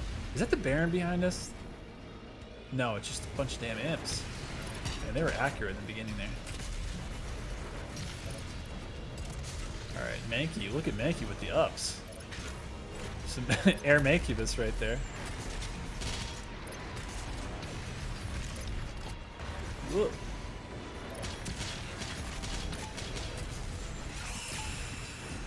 Not enough HP to push forward, but you know what? It's okay. It's okay. Because we're just going to reset. We just got to reset. This is affirmative dismissal. You just go, That pissed me off. I had that friggin' deleted. Yeah, don't even let that make you jump. Beautiful. Okay. Yeah. Let's do all the Mankeys right now.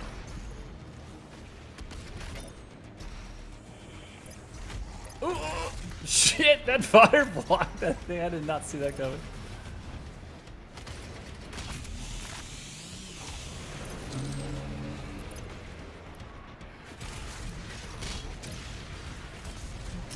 Sir Andis says, "Hey Josh, I went out and named my microwave the Divinity Machine. Do you support the statement?" Yes. Yes, we do. That is a powerful microwave. Every single kernel of popcorn is exactly in the perfect arrangement. I feel like I should do more double Fibonacci. lock-ons, right? Yeah, 100%, especially on Barons, because they're just such a big, juicy target and they're ready for it. Plus, it's one of those things where it's like, just burn that rocket ammo, get rid of it. Because then you know when you start switching to PB and you do Ballista Super Shotgun, like, you know when you drain all that, you go to chain gun, and then you're like, all right, we need to do chainsaw now. And by that time, you'll definitely have more ammo, even if you just used a pit. That's usually just like a good kind of like time meter. Time meter? I guess it's a timer. I was going to call it a barometer too, but I'm just using words now. Just saying stuff. Stuff and things. All right. Up close rocket, Hugo Martin, absolute special, and I love it. Big Gen X energy. Hot dog in the hallway with the rocket launcher. Remote detonate or not, doesn't matter. We're gonna get rid of anything in the way.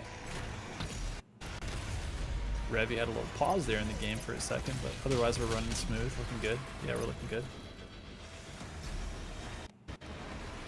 Dip. Little dip there for a sec. Gonna ignore that.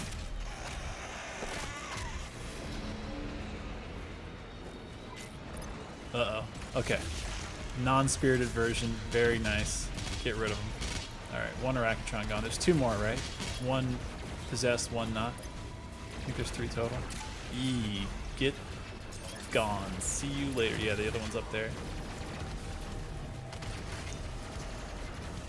Chainsaw? Oh, yes please! Yes please! Love ending a big jump with the chainsaw, especially on Energy Shield Soldier. Love it so much. Wow, that Arachitron's hitting fadeaways like Pippin. Just hitting them. More like Gary Payton, let's be honest. I mean, Pippin can do it all too, but I would maybe say, who do you think had the best fadeaway? I mean, Jordan had the best everything. Why are we even having this conversation? But outside of Jordan. I'm trying to think who has the best fadeaway. Chat will tell me, I'm sure.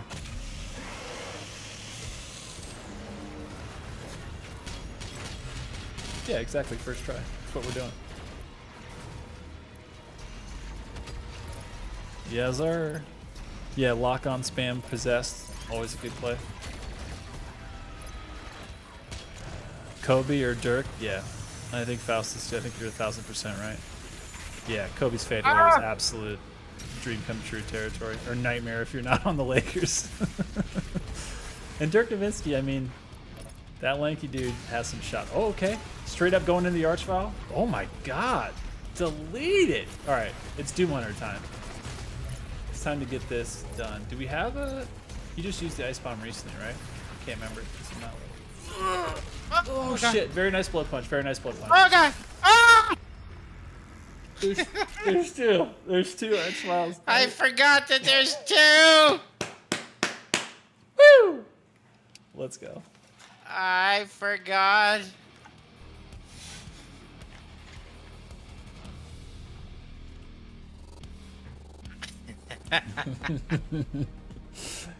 Whoopsie daisy. Oh man, that's funny. Why does everybody say F? What is F? So F in chat is from which Call of Duty is it? Chat. It's one of the campaign stories from a Call of Duty where I can't remember what character it is getting buried. It's like a funeral, and it's like you have to press F to continue to like the funeral scene. So it's like F in chat is like respect, right? Did I get that right? Advanced Warfare. Okay, yeah, that's the call. What year was Advanced Warfare, guys? Was that like 2018? I'm trying to remember. I don't remember what year that was. Advanced Warfare was the one that had like a little bit of parkour, right? It was like some jetpack shit. I can't remember. I just remember those dudes running on walls. Kind of like some Titanfall reaction. 2013? Are you serious? 2014? Wow, that was a long time ago. Shit, I thought it was more recent than that, but I guess you're right. There's been a lot of Call of Duties. Goddamn. Yep, 2013. Wow, okay. That's where F's in chat comes from. It's paying respects. And that's what they're doing, Hugo. When you die, they're giving you the F's. That is the full show of respect. Honor and all. Man, it's Revy party down here. Ruh-roh! Oh, going Arbalest? Okay. I ain't mad at it. Full ammo recharge. Uh-oh. Look who came out to play. Arachnotron. Leave it for later. We shouldn't have done that full auto! I think it was just the post full auto where you were like, I'm gonna push forward and see what else this not dead. I thought I could take him out. No. Okay, Advanced Warfare is 2014. Copy that. No hate on the full auto. I should have. Oh, that's right. It had Kevin Spacey. That's what Toki Ward Toothy says. I see what you did there with that name. Feels like yesterday. Yep. It's alright. You just oh my god! Just showing some different animations of what it looks like to drop the Super Shotgun. I can just shout outs to the animation team, just showing off, no big deal. Oh shit, for a second I thought that ice bomb was too shallow to hit that cyber Mickey, and I was like, well, let's just restart. No, we're good. You got some Barons behind you, I can hear them loading up. Very nice. Ooh, punch to the head. Love the burn. Something satisfying about burning a thing that's already on fire, just doubling it down. It's like, oh, you like being hot? How you like this?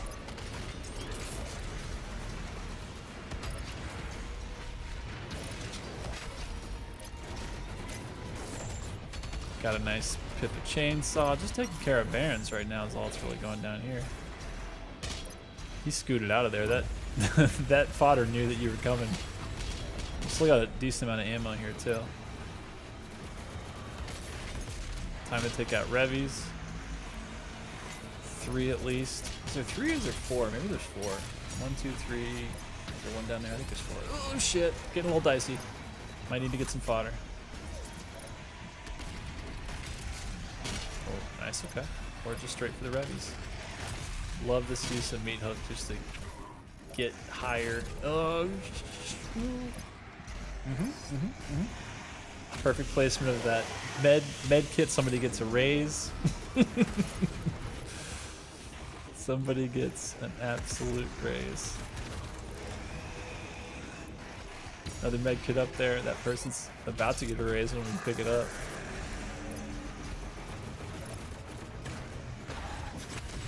I know it's too hard to keep all of this in mind because there's so many levels and so many encounters, but do you remember who did the gameplay, like all the demon placement in Blood Swamp, Hugo? Combined effort, it was James Sellin, and Jason O'Connell did a pass at the end. James Sellin did a chunk of the setup. Nice. I think Adam Badeau did some work. Oh, fuck you. You know He what? went behind that wall. He was like, nah. Just throwing a BFG out there. Just. Oh, wow. Oh, wow. You're about to be out of ammo, though. Shit. Oh, God. Oh, my God. He's going to go in the friggin' arch file. Is that no, he's real? in an imp. Oh, he's in an He's in an imp. All right, leave that imp there Thank for a second. God. You need to get some resources.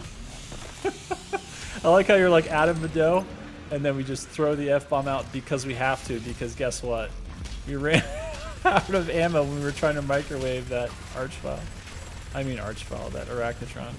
We're shooting an archvile now. All right, one archvile's off the board. We still got another one. Should we leave the Doom Hunter? Should we take care of the imp? Are we just leaving the imp on the board? What are we doing? Okay, you have the fuel now, by the way. You're good. There you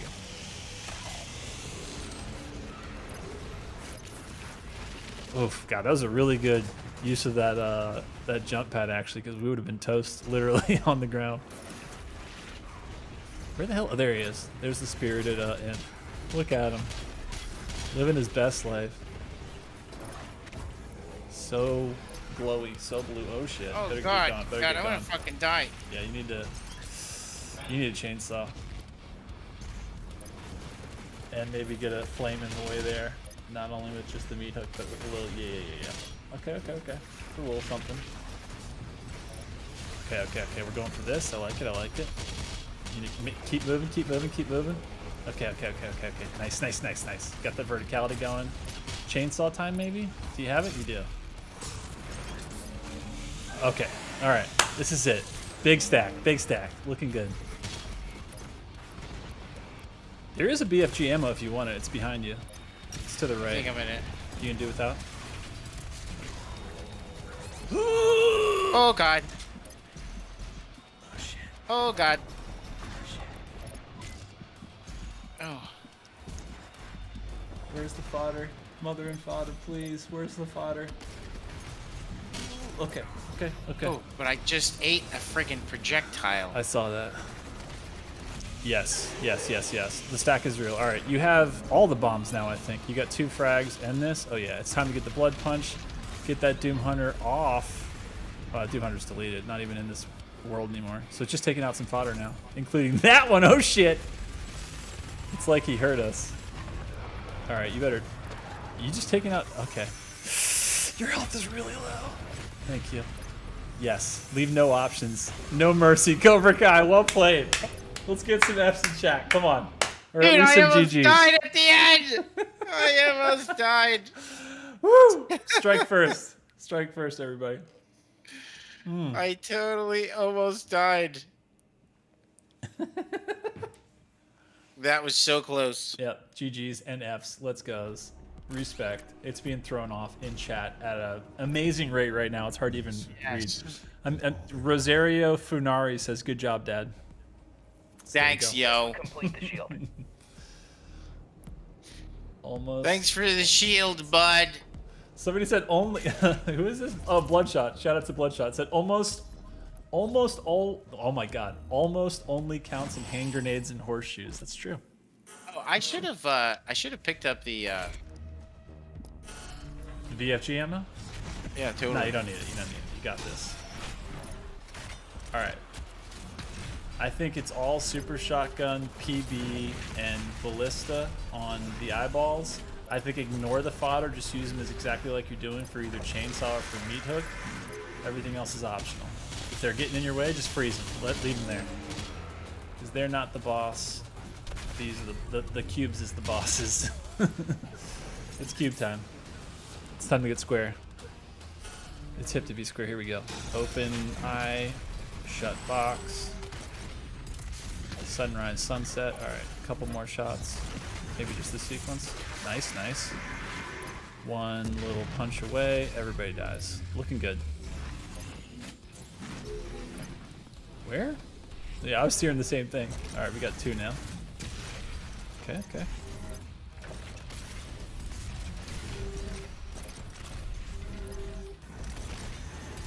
Love the meat hook right there. If you don't even want to mess with those energy shoulders, you can always just give them a little chainsaw. You know, if you feel feeling frisky. Oh shit, we got a pinky out too. Just be wary. You can always freeze them in place too if you need to. Perfect. Yes, sir. Yes, please. Oh, plus a BP? Why not? Give one to everybody. Oh, I like that little stun. That little air stun. Oh shit, it's getting risky. It's getting risky and tasty. You better use that meat hook. Yes, please. Yes, sir. Yes, sir. Okay. Running the spreadsheet. We're back. Focus on the box. Let's get the box out. It's okay. It's okay. We got this. A little bit off. We got the next one. Love that use. Here we go. Here we go. GG's easy. Well played, sir. Well played. Let's hear it in chat. Let's effing hear it. Poggers for days. GG's easy. Right. This is all about, yeah, a little punch to the jaw. That's all it took. All right. That's how you do it. Did we go fishing, Hugo Martin, in the blood swamps? Did we do it? Did we fish? We did. We went. What'd we catch? God, those were some butt clenching experiences right there. That's what I love about the game, you know, honestly, and what the entire team worked so hard on. Everything about this experience was meant to just like always keep it really engaging, even on, you know, I've played this a million times, even on Nightmare still, like I get, you know what I mean, all those sweaty moments. Yeah. Same kind of, I think you get the same kind of buzz out of Doom Eternal as you do out of a multiplayer, you know? Totally. That's like my biggest thing of why I love it so much is because, you know, when you play multiplayer, it's that thing that you're putting yourself out there, and that means that you need to be sharp as nails, and it's hard to you know, steel sharpens steel, but when you're not feeling steel, it's so nice to be able to have something you could jump into and not just warm up, but actually sharpen it. And you can jump into Eternal and get that full-on experience like you're playing other people, but not be like, ah, shit, I'm not at my best today, I lost. Who cares? The demons aren't going to tell tales. You know what I mean? Like, you're good. Your secret's safe. You can just get better and, you know, improve. And you know what? If you die, you just hit spacebar. You don't have to sit there and wait to get respawned or jump out of a bus or some shit. You know what I mean? How about our cinematics? They're awesome. They really are. Look at these set pieces. Like, where the F are we? And did you ever think we were going to go here in a Doom game? So rad. I hoped we would. Yeah. Like, if the 2016, the, you know, well received, and the opportunity to like show what heaven and hell would be like in a modern Doom game, explore that, do something different, you know. I don't know. It's been just a total joy to be able to like flesh out these worlds. I mean, because think about that, right? Like 4 years ago, you had, like, let's just talk about scale for a second. You had, you know, you go into, like, you know, Necrovol, like you go into hell for the first time. You see the giant Titan skull, and you're like, holy shit. I am a badass Doomslayer, but I am this big, and that skull is this big, and this Cyber Demon is this big. And then you have an effing Titan that's alive with one eye, pick your ass up, and bring you to, like, this crazy otherworldly place. Like, in 4 years, you guys went, like, times 100 scale. It's insane, man. He's you know, he's trying to avoid going through the transfiguration, and he knows that the Father will be able to help him, so, but not anymore. You know, now he's He'll take physical form if you do there's this. nothing to stop him from going through that. The Slayer will challenge the Dark Lord. The two primevals meet. That part of hell was like a safe space. You know, like the cave in Dagobah where Luke sees Darth Vader. Mm-hmm. It's kind of like that. It's like that one piece of hell back when hell had first began, and Devoth was first forming, you know, these different worlds, and where he created the Makers. That's a remnant of that place. So that's one part where they could still go to, and that's why when Samuel says, "I will meet you there," he can't go into hell, but he could go into the Ingmor Sanctum, because Like, that's like yes, nice. And also part of what the Ingmor Sanctum, if you look at the Codex entry that shows what Jakad, the world of hell, what would eventually become hell, what that world looked like, it looked like the Inmore Sanctum. So you're seeing a remnant of what Devoth's world looked like in the beginning. So little lore there for the nerds who are all into that stuff. And that's it. We done good. Yeah, we did done good there. I did all right. See, chat, how'd we do? What are they saying? Let's hear it. They're saying very cool lore. Thank you. They're saying awesome. GG. They're saying yeah, boy. I'm seeing a lot of positive reinforcement here in chat. Shout outs to Cynic the Original, who's just coming in saying, I caught the end. Make one of our favorite makers of videos and influencers of Doom on YouTube. Yeah. Check out their channel for sure, because Cynic's a legend. Outstanding work. I'm going to switch away to the... Let's do it. Let me come here. Boom. How's my screen? Screen's great.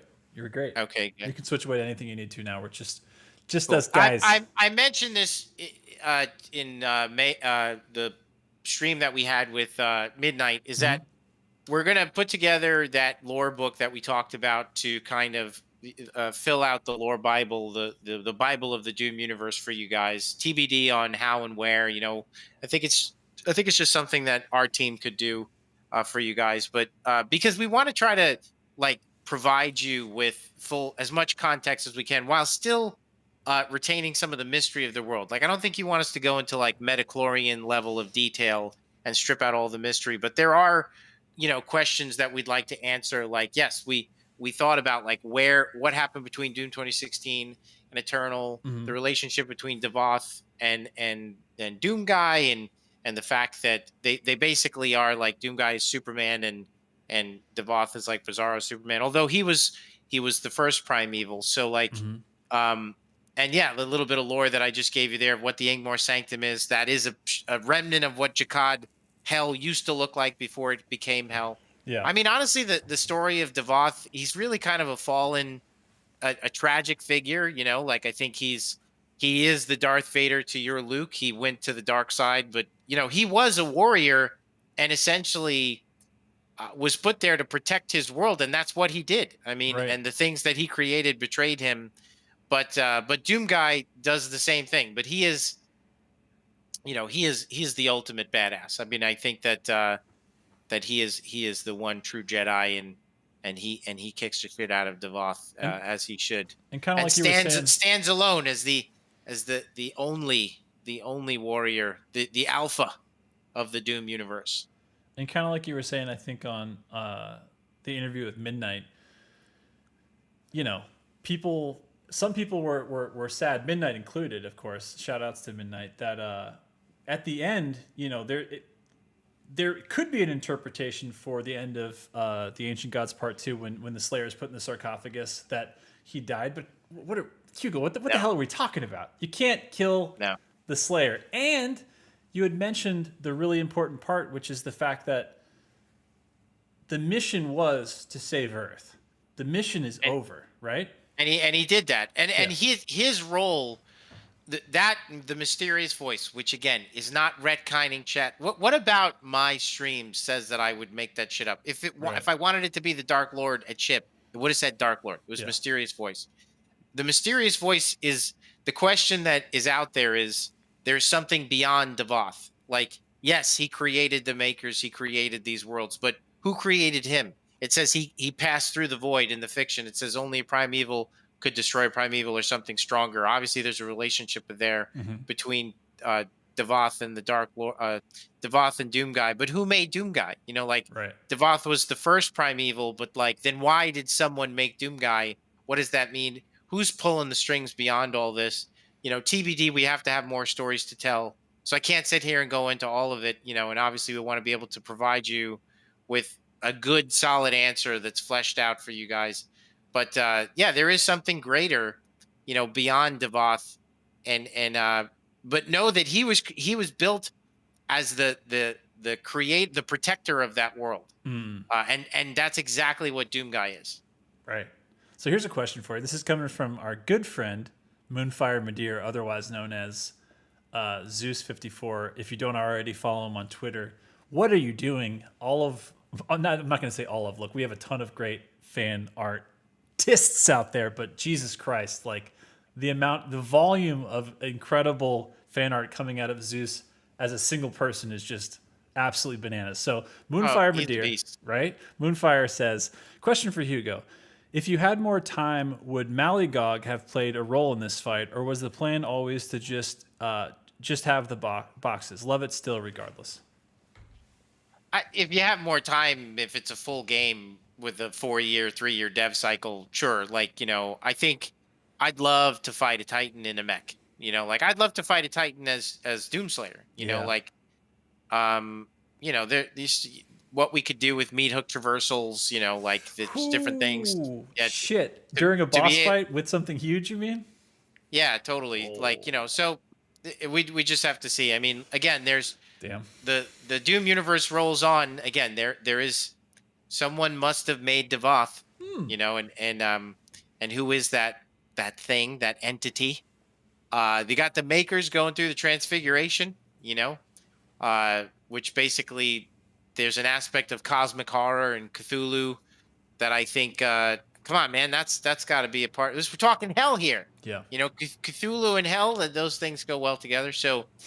I think, sure, having more time, absolutely would have loved to have done more with Malygog. But ultimately, Malygog's job was to bring you to the Ingmar Sanctum. Only those who complete the trial were able to ascend to the Ingmar Sanctum, those deemed worthy through combat, proven worthy through those 2 combat trials at the end of the Blood Swamps. What that is, from a fictional standpoint, is that those warriors are warriors who fell trying to go see and ascend to the Ingmar Sanctum to see the gods, the ancient gods.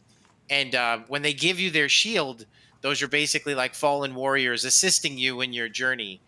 And one thing we were going to have was a bunch of fallen soldiers on spikes and, lying around the arena to show you like how many people died trying to complete this mission. And that's in the codex.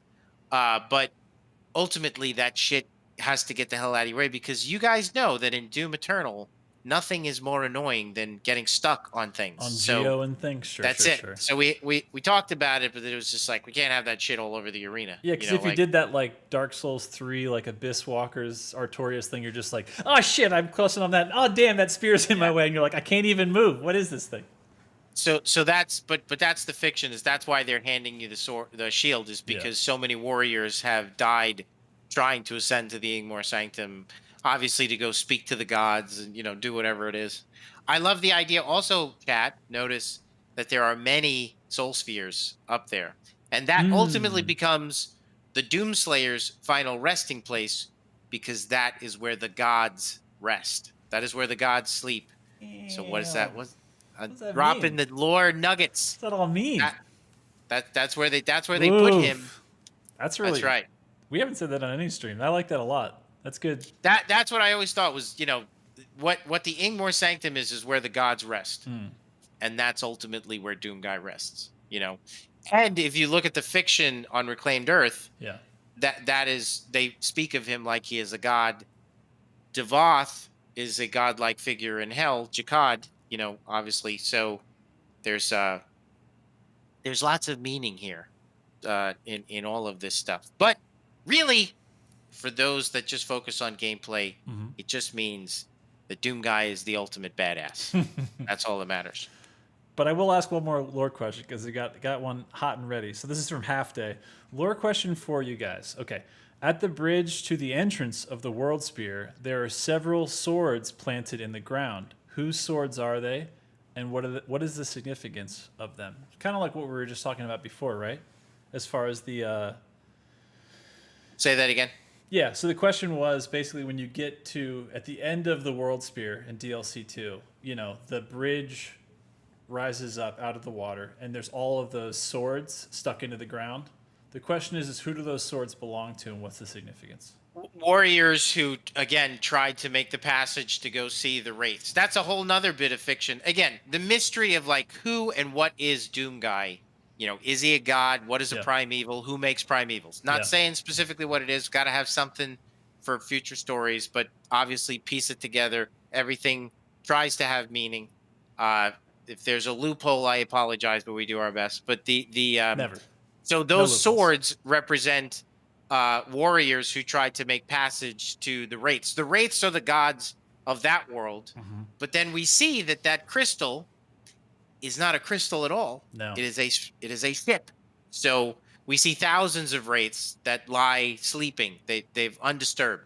Yeah. So they came there when the ship almost cryogenically, in stasis. Some of them get out, and the few that do get out, empower the entire world of Argentinor.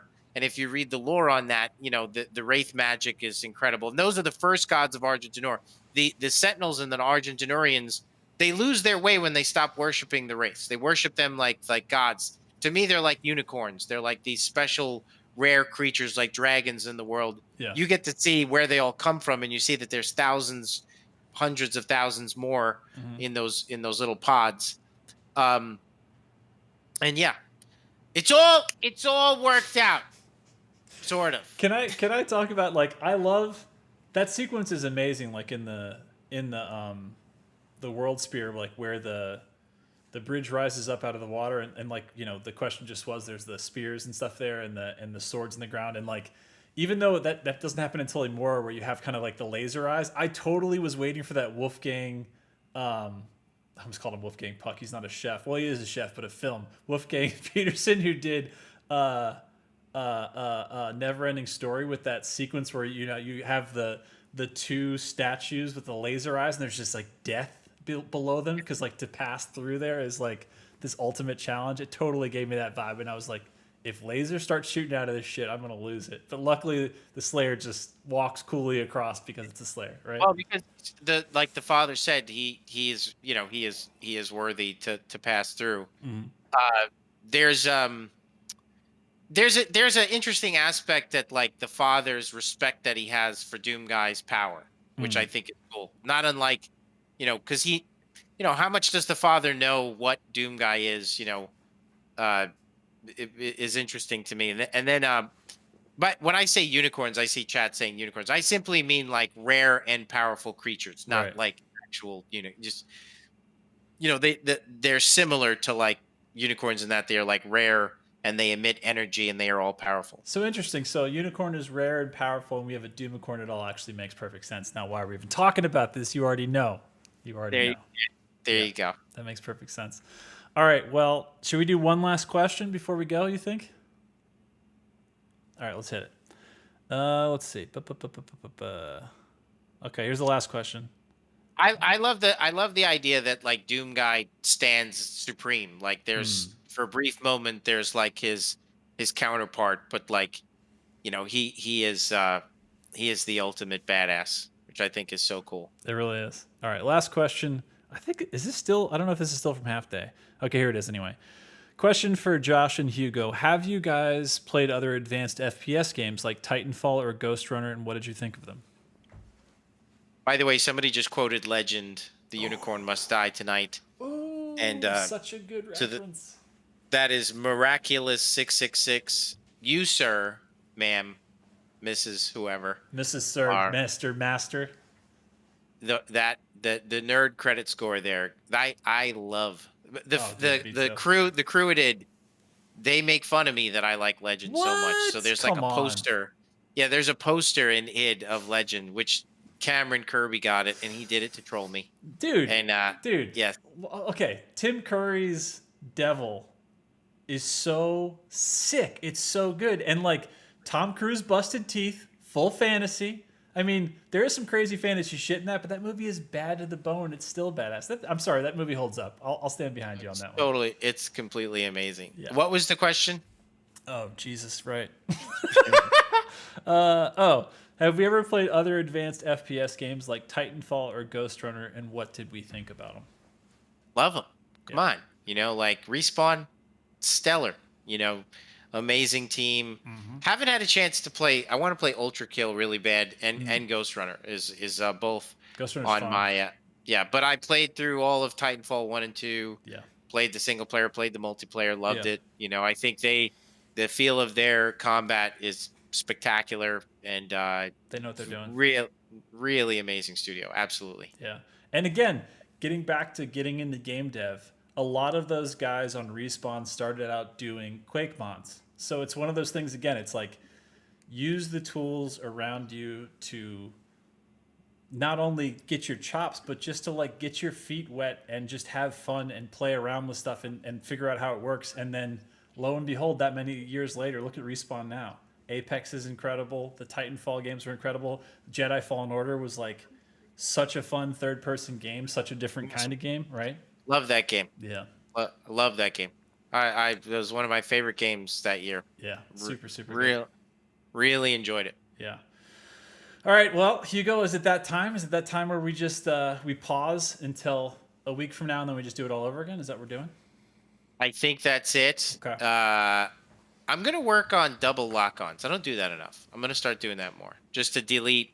It's a really good way to delete Arch files, so I think I'm going to do a little bit more of that. And we're shooting a little bit of BFG these days, just a little. I mean, honestly, I don't. If there's such a thing as do it. If there's such a thing as tasteful BFG, I think that's what we're doing. Can we say that? We're doing tasteful BFG. Yeah. We got to. I don't have my paddles on. Give me a break. I got to do exactly. something. So like but yeah, I still. I think I'm better than AZ Ops. I didn't want to say anything, but I think SMVR and AZ Ops Get good. They got to get better. Okay. Do better. That's how they got to do better. Okay. And It's a challenge. It's good. We got to keep the challenge. That's it. Otherwise, it's just I'm gonna have to talk to the Spicy Demons. I'm not sure we're gonna allow them to continue to be on there if they don't step it up. I see. There's a bar and they have to raise to it and they have to surpass it and they have to prove that. Okay. Yeah. The gauntlet has been okay. I want to actually. I'd love to. The SMV. By the way, big shout out to those guys. Like that guy's amazing. You know, like they're both like the console slayers on battle mode are nuts. Shit is fucking ridiculous. I mean, when we've only done 2 Friday night fights for console. We did one for PlayStation, we did one for Xbox, but like AZ Ops, Buffy, all these guys, like the only sometimes way I knew that we were not just on, keyboard and mouse is every now and then I'd be like, the resolution, these recordings are maybe not that PC level where y'all are like on ultra crazy settings, but like you cannot tell from the gameplay because it is nuts. Well, I mean, part of I will say to chat, like if you want to get real good, like good, and you want to, beat, the tag 1s and 2s on night, you got to increase your sensitivity. Like you got to, like it's base sensitivity, especially the X-axis, right? Especially X. Oh yeah. Well, I would continue to keep like a little bit of a 5-point swing between one of the axes. Yeah, but I would jack it up, and honestly, I'm at 75 now, 75 and 67 or whatever, and 68 I think, and like I could go higher. When I was at peak battle mode, I mean everybody knows I was the best. Not a question. Everyone that's just they open up the book and they're like, there it is. He was the best. Right.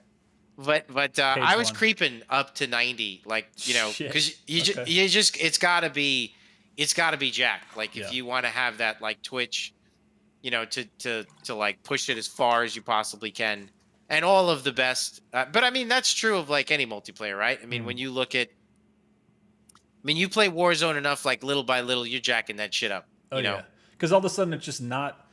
You need, because you get so used to snapping to targets that you're like, if I could just if I could just snap a little bit faster, and you just keep pushing that bar just a little bit, right? I pushed Warzone as far as I could push it, just because like you gotta, like you slow down the ADS, but you gotta jack up the sensitivity if you want to. It's a good practice too to just like when you mess with your settings and you get a little less comfortable, it makes you play harder and sweatier. It's like the first time you fight a boss, like you're on your effing toes, you don't know what's gonna happen. Like it's always good to play with your settings and not just be comfortable with like what works. You know what I mean? That's always a good way to level up for sure. Absolutely. Yeah. 100%. Yeah. Yeah. So anyway, good looking out, guys. Thanks for joining us, and that was fun. Let's do it again next week. Same time, same id time, same id channel. I said id. I think I should say Bethesda. Same Bethesda. I mean, same thing. But if they want to hit the site where we're on, they got to type in Bethesda. But, id Bethesda, we're all in the same mind space. So it's good. Yes. Exactly. The Holt is next week, and that is the last final chapter with a sweaty boss fight, because that shit is real. That boss fight is real. That is gonna be tough. Yeah. I don't know. I'm gonna have to practice. Maybe. That on Nightmare is gonna be fucking crazy. It's not easy. You better have a plan for that third phase. I've never beaten it. I've never beaten it without the paddles on, so I don't know You're if about to. It's gonna be crazy. You're gonna. Well, everybody, thank you, Hugo Martin, game director of Doom Eternal, so much for being with us here tonight. Peace, brother. And everybody out there, we love you guys. Keep making videos. Keep tagging us on everything. We want to see everything. We want to know everything. Keep the bugs coming. Send them to me on Discord. Hit me up. We'll get them in. We'll get them all fixed. And just keep being good to each other and hanging out and having fun. And until next week, we'll see y'all then. Laters. See you guys later.